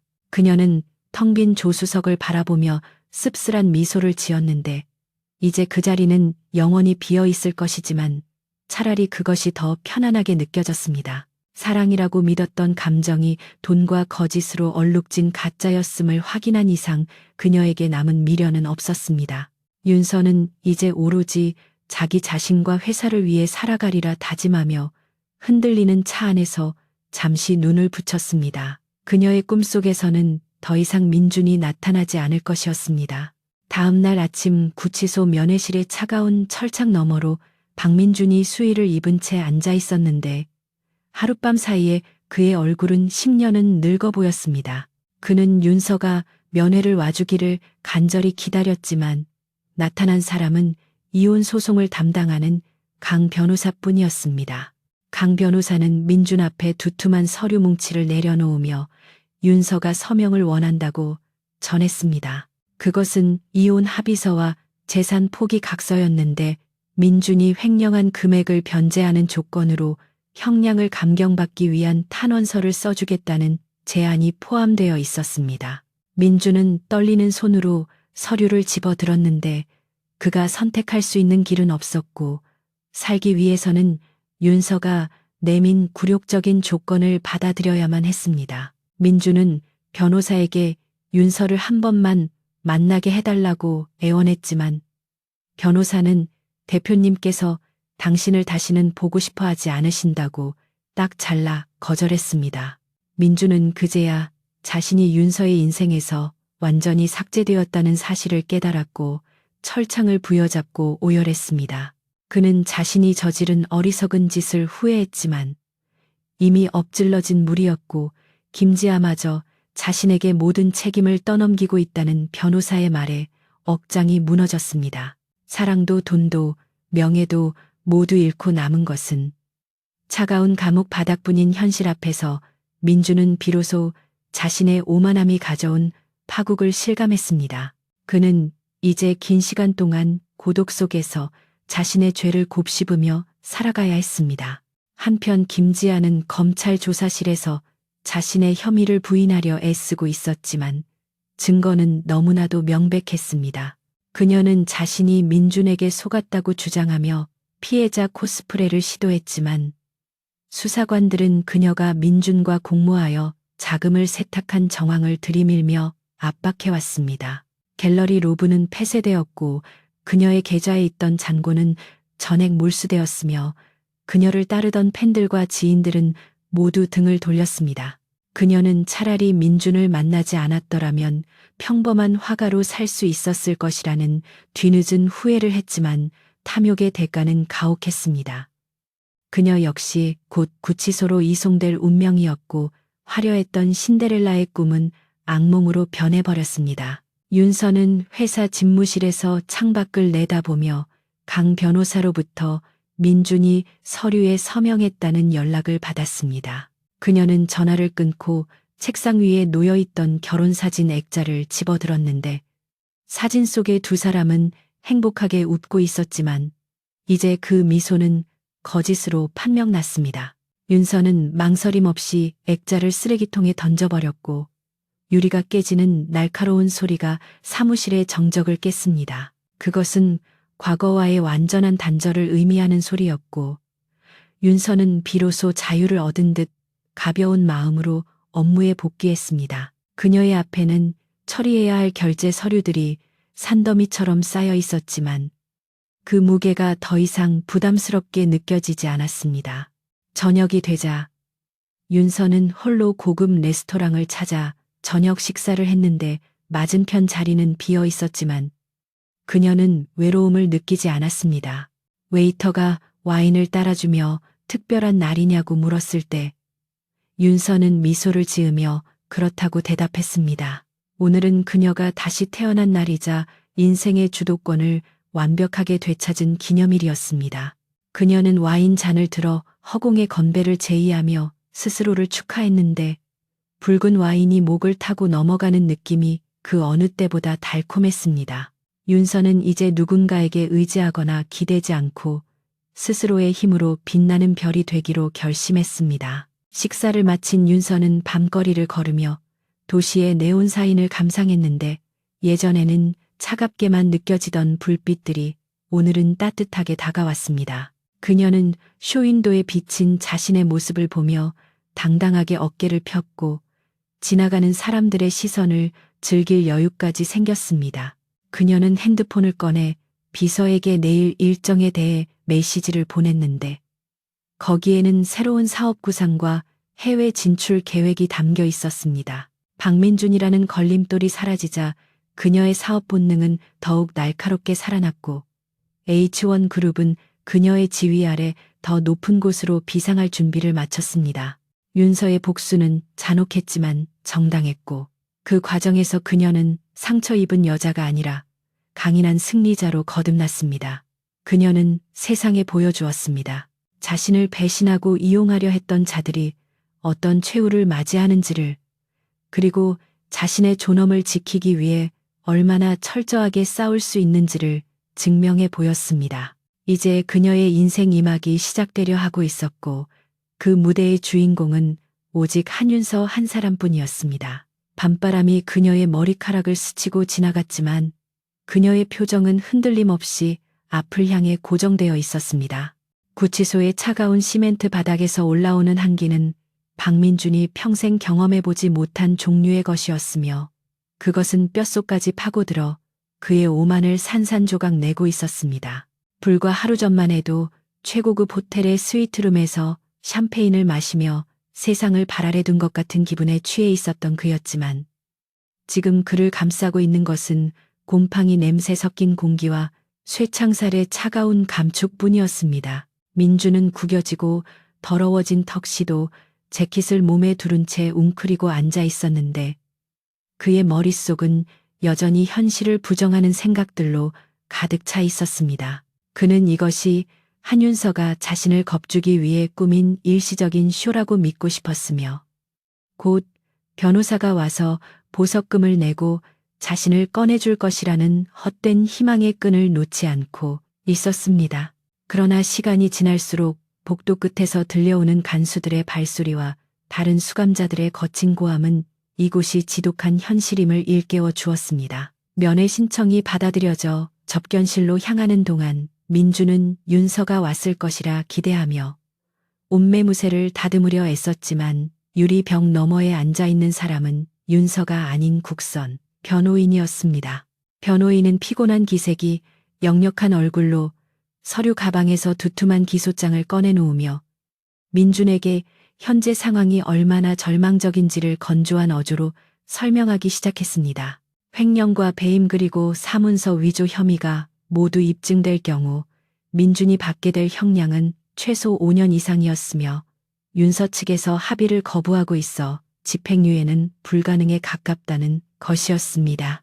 민준은 변호인의 말을 끊으며 자신이 횡령한 돈은 회사 발전을 위한 투자였다고 강변했지만 변호인은 냉소적인 미소를 지으며 증거가 너무나 명백하여 그런 주장은 법정에서 통하지 않을 것이라고 일축했습니다.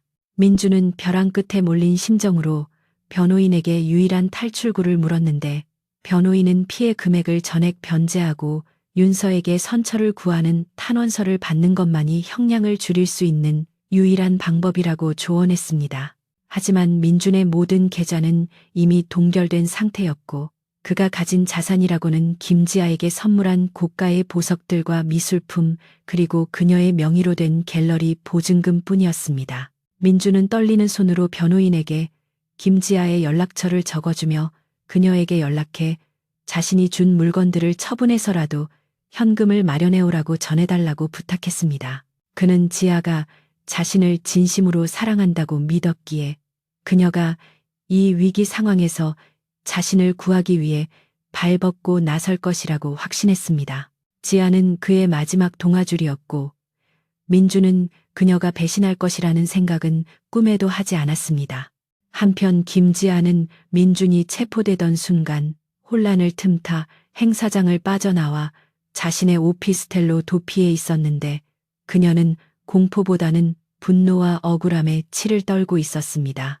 그녀는 자신이 박민준이라는 썩은 동아줄을 잡았다는 사실을 깨닫고는 재빨리 살 길을 모색하기 시작했는데 그것은 민준의 흔적을 지우고 현금화할 수 있는 모든 것을 챙겨 떠나는 것이었습니다.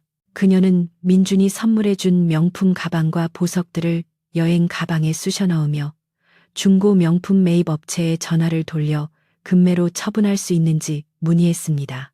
그녀에게 민준과의 추억은 아무런 가치가 없었으며 오직 그가 남긴 물건들의 황금성만이 중요할 뿐이었습니다. 그녀는 갤러리 로브에 있는 고가의 그림들조차 몰래 빼돌려 암시장에 팔아넘길 계획을 세우고 있었습니다. 국선 변호인의 연락을 받은 김지아는 처음에는 전화를 받지 않으려 했으나 민준이 횡령한 자금의 행방을 묻는 수사관들의 압박이 거세지자 어쩔 수 없이 접견에 응하기로 했습니다. 그녀는 자신이 피해자임을 주장하기 위해 민준과의 대질 신문이 필요하다는 변호사의 설득에 마지못해 구치소를 찾았습니다. 민준은 접견실 문이 열리고 지아가 들어오자 벌떡 일어나며 반가운 기색을 감추지 못했는데 그는 지아가 자신을 구원해줄 여신처럼 보였습니다. 하지만 자리에 앉은 지아의 표정은 싸늘하게 식어 있었고 그녀는 민준의 안부를 묻는 대신 팔짱을 낀 채 그를 노려볼 뿐이었습니다. 민준은 당황하며 지아에게 변호사 비용과 합의금이 필요하니 물건들을 팔아달라고 애원했지만 지아의 입에서는 비수 같은 말들이 쏟아져 나왔습니다. 지아는 민준을 향해 당신이 재벌인 줄 알고 만났는데 알고 보니 빈 껍데기 사기꾼이었다며 자신의 인생을 망친 책임을 지라고 소리쳤습니다. 그녀는 민준이 준 선물들은 정신적 피해 보상금으로 자신이 갖는 것이 마땅하며 갤러리 보증금 또한 자신의 명의로 되어 있으니 민준이 손댈 수 없다고 못 박았습니다. 민준은 배신감에 몸을 떨며 우리가 사랑했던 사이가 아니냐고 절규했지만 지아는 코웃음을 치며 사랑은 돈이 있을 때나 가능한 것이라고 차갑게 대꾸했습니다. 그녀는 민준이 횡령한 사실을 자신은 전혀 몰랐으며 자신도 민준에게 속아 이용당했을 뿐이라는 거짓 진술을 수사관들에게 이미 마쳤다고 통보했습니다. 그것은 민준을 철저히 고립시키고 자신만 살아남겠다는 비열한 선전포고였습니다. 민준은 지아의 표변한 태도에 넋을 잃고 말았는데 자신이 지난 2년간 아내를 속이고 쏟아부었던 정성과 돈이 결국 이런 결과를 낳았다는 사실을 받아들이기 힘들었습니다. 그는 유리벽을 주먹으로 내리치며 지아에게 욕설을 퍼부었지만 지아는 눈 하나 깜짝하지 않고 자리에서 일어났습니다. 그녀는 다시는 내 앞에 나타나지 말라며 당신 같은 무능력한 남자는 딱 질색이라는 마지막 말을 남기고 뒤도 돌아보지 않고 접견실을 나갔습니다. 민주는 바닥에 주저앉아 오열했는데 그것은 사랑을 잃은 슬픔이 아니라 자신의 어리석음에 대한 뒤늦은 후회와 처절한 자기 연민의 눈물이었습니다. 그는 이제 세상에 홀로 남겨졌으며 그 누구의 도움도 기대할 수 없는 처량한 신세가 되었습니다. 윤서는 사무실에서 장비서로부터 민준과 지아의 접견 내용을 보고받았는데 녹취록에 담긴 두 사람의 대화는 예상보다 훨씬 더 추잡하고 비열했습니다. 윤서는 그들이 서로를 물어뜯으며 파멸해가는 과정을 확인하며 씁쓸한 미소를 지었는데 이것이야말로 그녀가 의도했던 진정한 복수의 완성이었습니다. 그녀는 변호사에게 연락하여 민준에 대한 모든 합의를 거부한다는 의사를 다시 한번 명확히 전달하고 민준이 은닉했을지 모르는 일원 한 푼까지 끝까지 추적하여 환수하라고 지시했습니다. 또한 갤러리 로브에 대한 가압류 집행을 서둘러 김지아가 재산을 빼돌리지 못하도록 원천 봉쇄하고 그녀 역시 작물 취득 및 범죄 수익 은닉 혐의로 고소할 것을 명령했습니다. 김지아는 구치소를 나온 뒤 곧바로 공항으로 향하려 했으나 출국 심사대에서 제지당하고 말았는데 윤서 측의 발빠른 조치로 인해 그녀에게 출국 금지 명령이 내려져 있었기 때문이었습니다. 그녀는 공항 로비에서 울부짖으며 항의했지만 출동한 수사관들에 의해 긴급 체포되어 다시 경찰서로 압송되었습니다. 그녀의 여행 가방에서 쏟아져 나온 수많은 명품들과 현금 뭉치는 그녀가 범죄 수익을 은닉하려 했다는 결정적인 증거가 되었으며 그녀가 주장하던 피해자 코스프레는 거짓임이 만천하에 드러나게 되었습니다. 윤서는 뉴스를 통해 김지아의 체포 소식을 접하고 TV 화면을 끄며 조용히 와인을 한 모금 마셨는데 이제 모든 쓰레기들이 제자리를 찾아가고 있었습니다. 구치소 독방에 갇힌 민주는 밤새 잠을 이루지 못하고 벽을 바라보며 멍하니 앉아 있었는데 그의 머릿속에서는 지난날 윤서와 함께했던 평화로웠던 시절의 기억들이 주마등처럼 스쳐 지나갔습니다.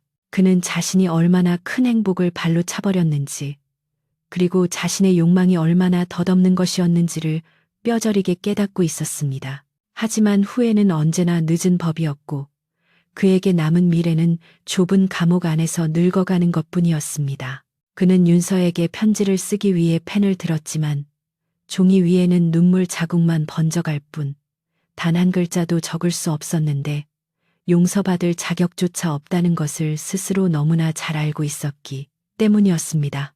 윤서는 주말을 맞아 민준과 함께 살던 집을 정리하기 시작했는데 그녀는 인부들을 불러 민준의 손길이 닿았던 가구와 집기들을 모두 드러내고 벽지부터 바닥재까지 전면 교체하는 대공사를 지시했습니다.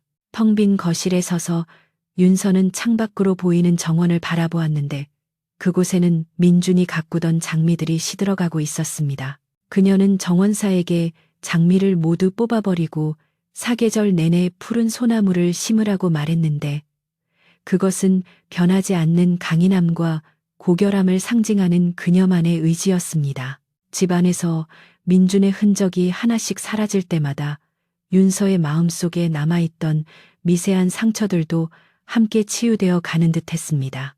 회사 내에서도 윤서의 입지는 더욱 공고해졌는데 그녀가 보여준 결단력과 원칙주의는 주주들과 임직원들에게 깊은 신뢰를 심어주었습니다. 그녀는 민준이 벌려놓았던 부실한 사업들을 과감하게 정리하고 본연의 경쟁력을 강화하는 데 집중했으며 그 결과 H1 그룹의 주가는 연일 신고가를 경신하고 있었습니다. 사람들은 더 이상 그녀를 배신당한 비운의 여주인공으로 보지 않았으며 위기를 기회로 바꾼 탁월한 경영자로 칭송했습니다. 윤서는 회의실 상석에 앉아 임원들의 보고를 받으며 문득 민준이 앉아 있었던 자리를 바라보았지만 그곳에는 이미 유능한 전문 경영인이 앉아 열정적으로 프레젠테이션을 하고 있었습니다.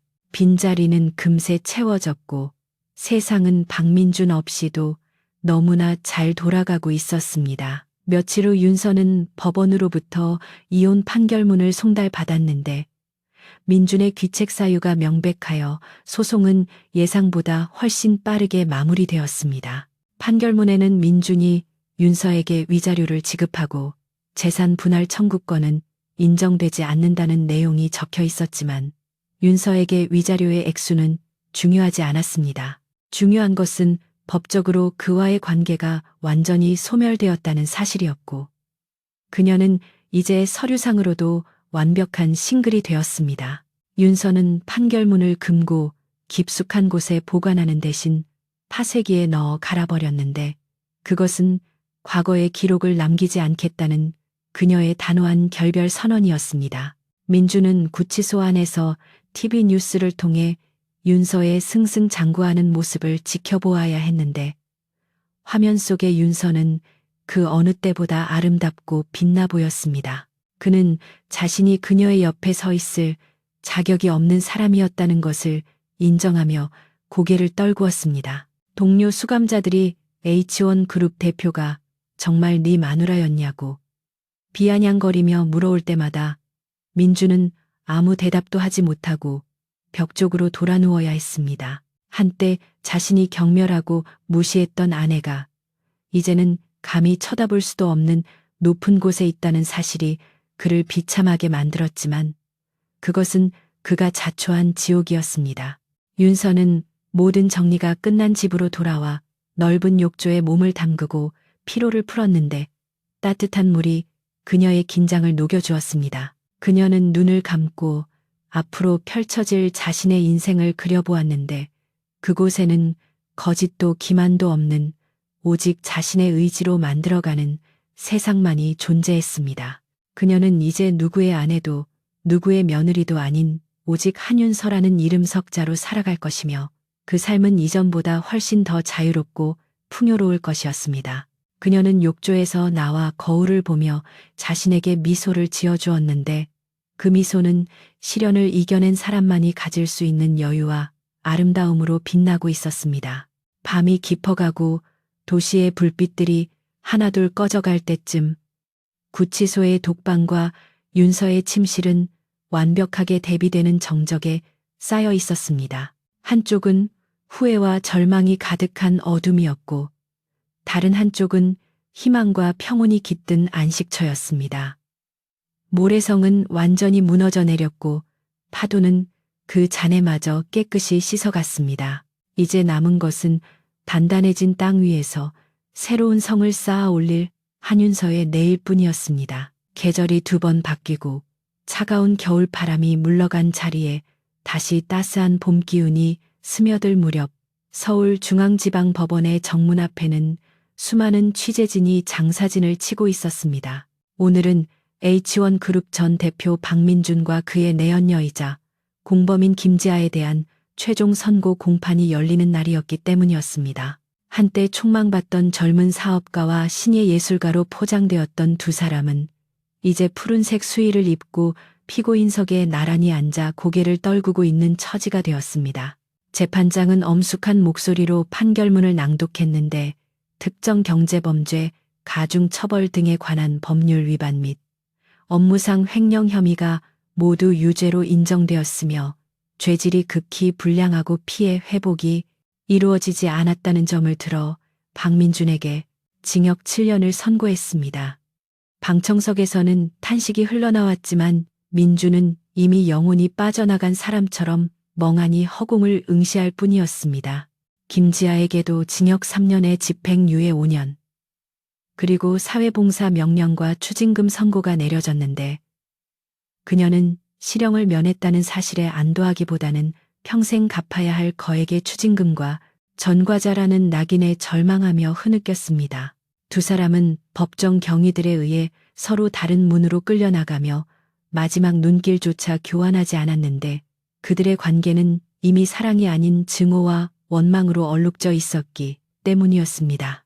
민준이 호송차에 오르기 전 무심코 올려다본 하늘은 야속할 정도로 맑고 푸르렀는데, 그는 그 자유로운 하늘을 다시 보기까지 7년이라는 긴 시간이 걸릴 것임을 뼈저리게 가라는 실감했습니다. 철문이 닫히는 둔탁한 소리와 함께 그의 화려했던 과거는 완전히 봉인되었습니다. 같은 시각 한윤서는 H1 타워의 대회의실에서 글로벌 파트너사들과의 조인식을 진행하고 있었는데, 그녀는 오늘 재판 결과에 대해 보고를 받았지만 표정 하나 변하지 않았습니다. 그녀에게 박민준의 선고 형량은 더 이상 중요한 관심사가 아니었으며, 그는 이미 그녀의 인생에서 깨끗하게 도려내진 과거의 잔재에 불과했기 때문이었습니다. 윤서는 유창한 화술과 카리스마로 회의를 주도하며 새로운 친환경 에너지 사업에 대한 비전을 제시했고, 파트너사 대표들은 그녀의 리더십에 깊은 감명을 받은 듯 연신 고개를 끄덕였습니다.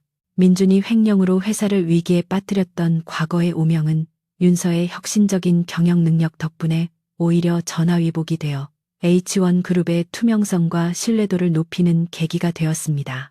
회의가 끝난 후 윤서는 집무실로 돌아와 창가에 섰는데 저 멀리 보이는 남산 타워가 봄 햇살을 받아 반짝이고 있었습니다.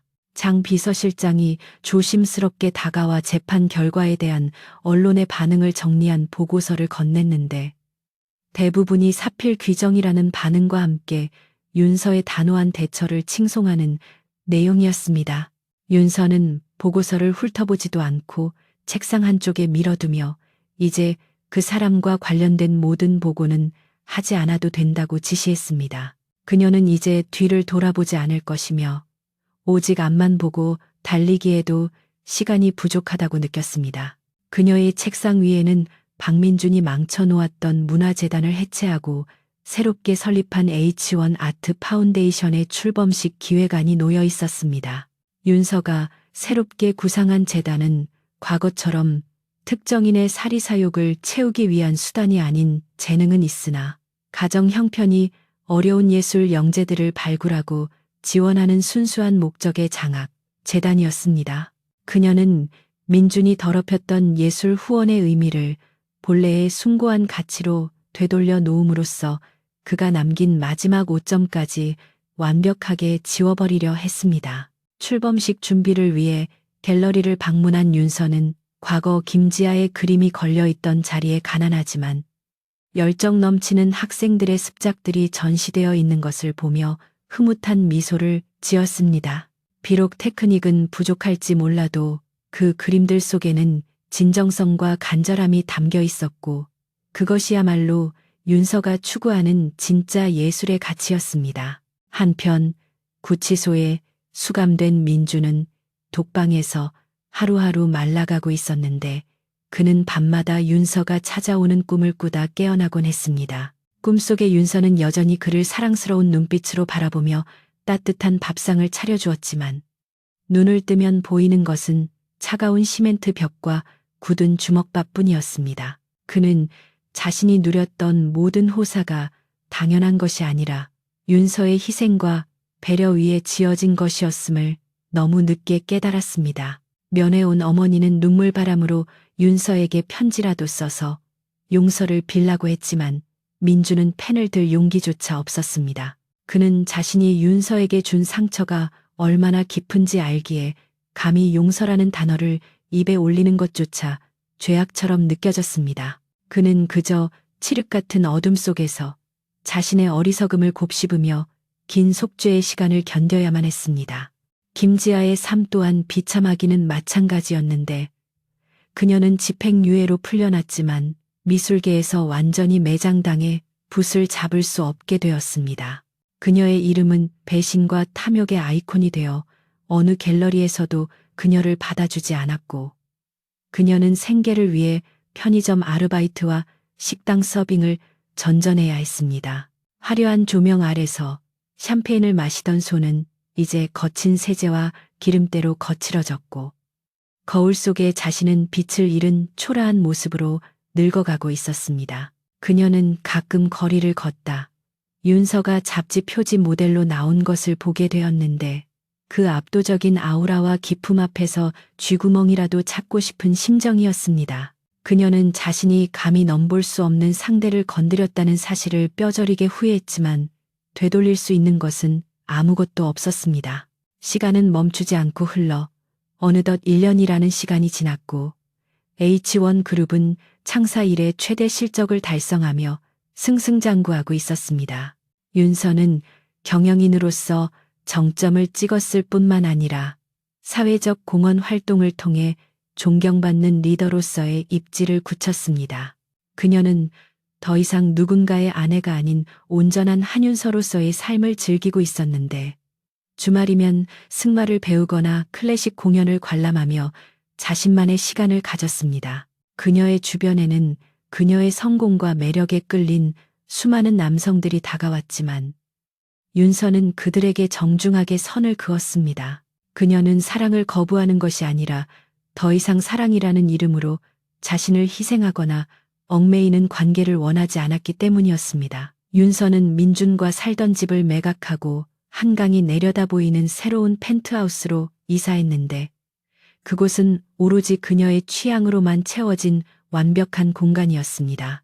모던한 가구와 세련된 인테리어, 그리고 벽면을 가득 채운 책들은 그녀의 지적인 내면을 대변하고 있었습니다. 이사하던 날 그녀는 짐을 정리하다 우연히 구석에서 발견된 민준의 넥타이 핀 하나를 집어들었는데 그것은 과거 그에게 처음 선물했던 물건이었습니다. 윤서는 잠시 그것을 바라보다 미련 없이 쓰레기통에 던져 넣었는데 가슴 한구석이 아릿해오던 과거의 통증은 이제 흔적조차 없이 사라져 있었습니다. 그녀는 테라스로 나가 강바람을 맞으며 와인잔을 기울였는데 혼자 마시는 술이 이토록 달콤하고 자유로울 수 있다는 사실에 새삼 감사함을 느꼈습니다. 어느 날 저녁 윤서는 H1 아트 파운데이션이 주최하는 자선 갈라 디너에 참석하기 위해 화려한 드레스를 차려입었습니다. 행사장 입구에는 수많은 플래시 세례가 쏟아졌고 윤서는 당당한 발걸음으로 레드카펫을 밟았습니다. 행사장 안은 정재계 인사들과 문화예술계 거물들로 가득 차 있었고 모두가 윤서에게 다가와 인사를 건네며 그녀와의 대화를 원했습니다. 윤서는 여유로운 미소로 그들을 응대하며 자연스럽게 대화를 주도했는데 그녀의 모습에서는 더 이상 배신당한 여자의 그늘을 찾아볼 수 없었습니다. 그녀는 무대 위로 올라가 환영사를 하며 진정한 후원은 돈으로 사람을 사는 것이 아니라 사람의 꿈을 키워주는 것이라고 역설했고 그 말은 좌중에게 깊은 울림을 주었습니다. 행사가 무르익어갈 무렵 한 중년의 신사가 윤서에게 다가와 춤을 청했는데 그는 세계적인 투자회사의 아시아 지부장이었습니다. 윤서는 잠시 망설이다 그의 손을 잡고 플로어로 나갔는데 부드러운 왈츠 선율에 맞춰 춤을 추는 동안 신사는 윤서에게 조심스럽게 물었습니다. 이렇게 완벽한 성공을 이루셨는데 혹시 외롭지는 않으시냐는 질문이었습니다. 윤서는 그 질문에 빙그레 웃으며 고개를 저었습니다. 그녀는 과거에 누군가와 함께 있어도 뼈에 사무치게 외로웠던 적이 있었지만 지금은 혼자여도 세상 그 누구보다 충만하고 행복하다고 대답했습니다. 그녀에게 진정한 동반자는 타인이 아니라 바로 단단해진 자기 자신이었습니다. 갈라 디너가 끝나고 집으로 돌아가는 차 안에서 윤서는 차창 밖으로 스쳐 지나가는 서울의 밤거리를 바라보았습니다. 화려한 네온사인과 바쁘게 오가는 사람들의 모습 속에서 그녀는 문득 지난 2년간의 치열했던 전쟁을 회상했습니다. 남편의 외도와 횡령을 알게 되었던 그 끔찍했던 밤부터 그를 법정에 세우고 모든 것을 되찾기까지의 과정은 마치 폭풍우와도 같았습니다. 하지만 그 폭풍우는 윤서 안에 잠재되어 있던 나약함을 씻어내고 그 자리에 강철 같은 의지를 심어주었습니다. 그녀는 이제 알 수 있었습니다. 내 돈으로 다른 여자를 키운 남자를 발견한 그 순간. 결혼은 끝났지만 역설적으로 그 순간이 바로 진짜 한윤서의 인생이 시작된 시점이었다는 것을 말입니다.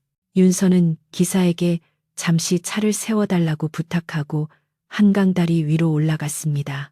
밤 공기는 상쾌했고 강물은 검게 일렁이며 도시의 빛을 반사하고 있었습니다. 그녀는 난간에 기대어 깊은 숨을 들이마셨는데 폐부 깊숙이 들어오는 공기에서 자유의 냄새가 났습니다. 그녀는 핸드백에서 핸드폰을 꺼내 갤러리에 저장되어 있던 과거의 소송 자료와 증거, 사진들을 모두 선택하여 영구 삭제 버튼을 눌렀습니다. 화면에서 삭제 완료라는 메시지가 뜨는 순간 그녀의 마음속에 남아있던 마지막 앙금도 강물과 함께 흘러내려갔습니다. 이제 그녀의 핸드폰에는 앞으로 진행할 프로젝트 계획서와 사랑하는 조카들의 사진, 그리고 내일의 일정만이 가득 차 있었습니다. 다시 차에 오른 윤서는 비서에게 내일 아침 일찍 공항으로 가야 한다고 말했습니다. 그녀는 뉴욕지사 설립을 위한 최종 미팅을 위해 출국할 예정이었으며 이것은 H1 그룹이 세계 무대로 도약하는 첫걸음이 될 것이었습니다. 그녀는 좌석 깊숙이 몸을 기대며 눈을 감았는데 그녀의 입가에는 평온하고 자신감 넘치는 미소가 걸려 있었습니다. 더 이상 과거의 유령은 그녀를 괴롭힐 수 없었으며 그녀의 앞에는 오직 그녀가 스스로 개척해 나갈 눈부신 미래만이 펼쳐져 있었습니다. 그녀는 혼자였지만 결코 혼자가 아니었고 그녀가 가진 부와 권력은 이제 그녀를 지키는 가장 강력한 갑옷이자 날개가 되었습니다.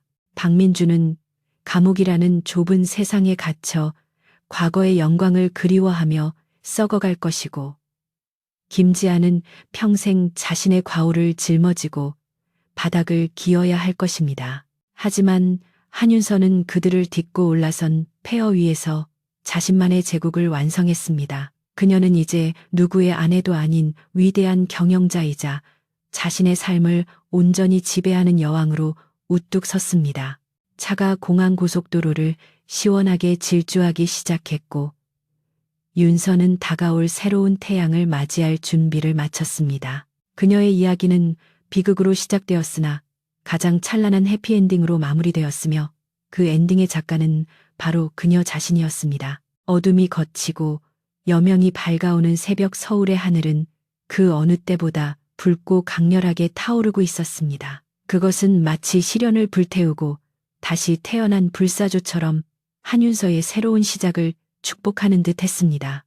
그녀는 눈을 뜨고 붉게 물드는 지평선을 바라보며 나직이 중얼거렸습니다.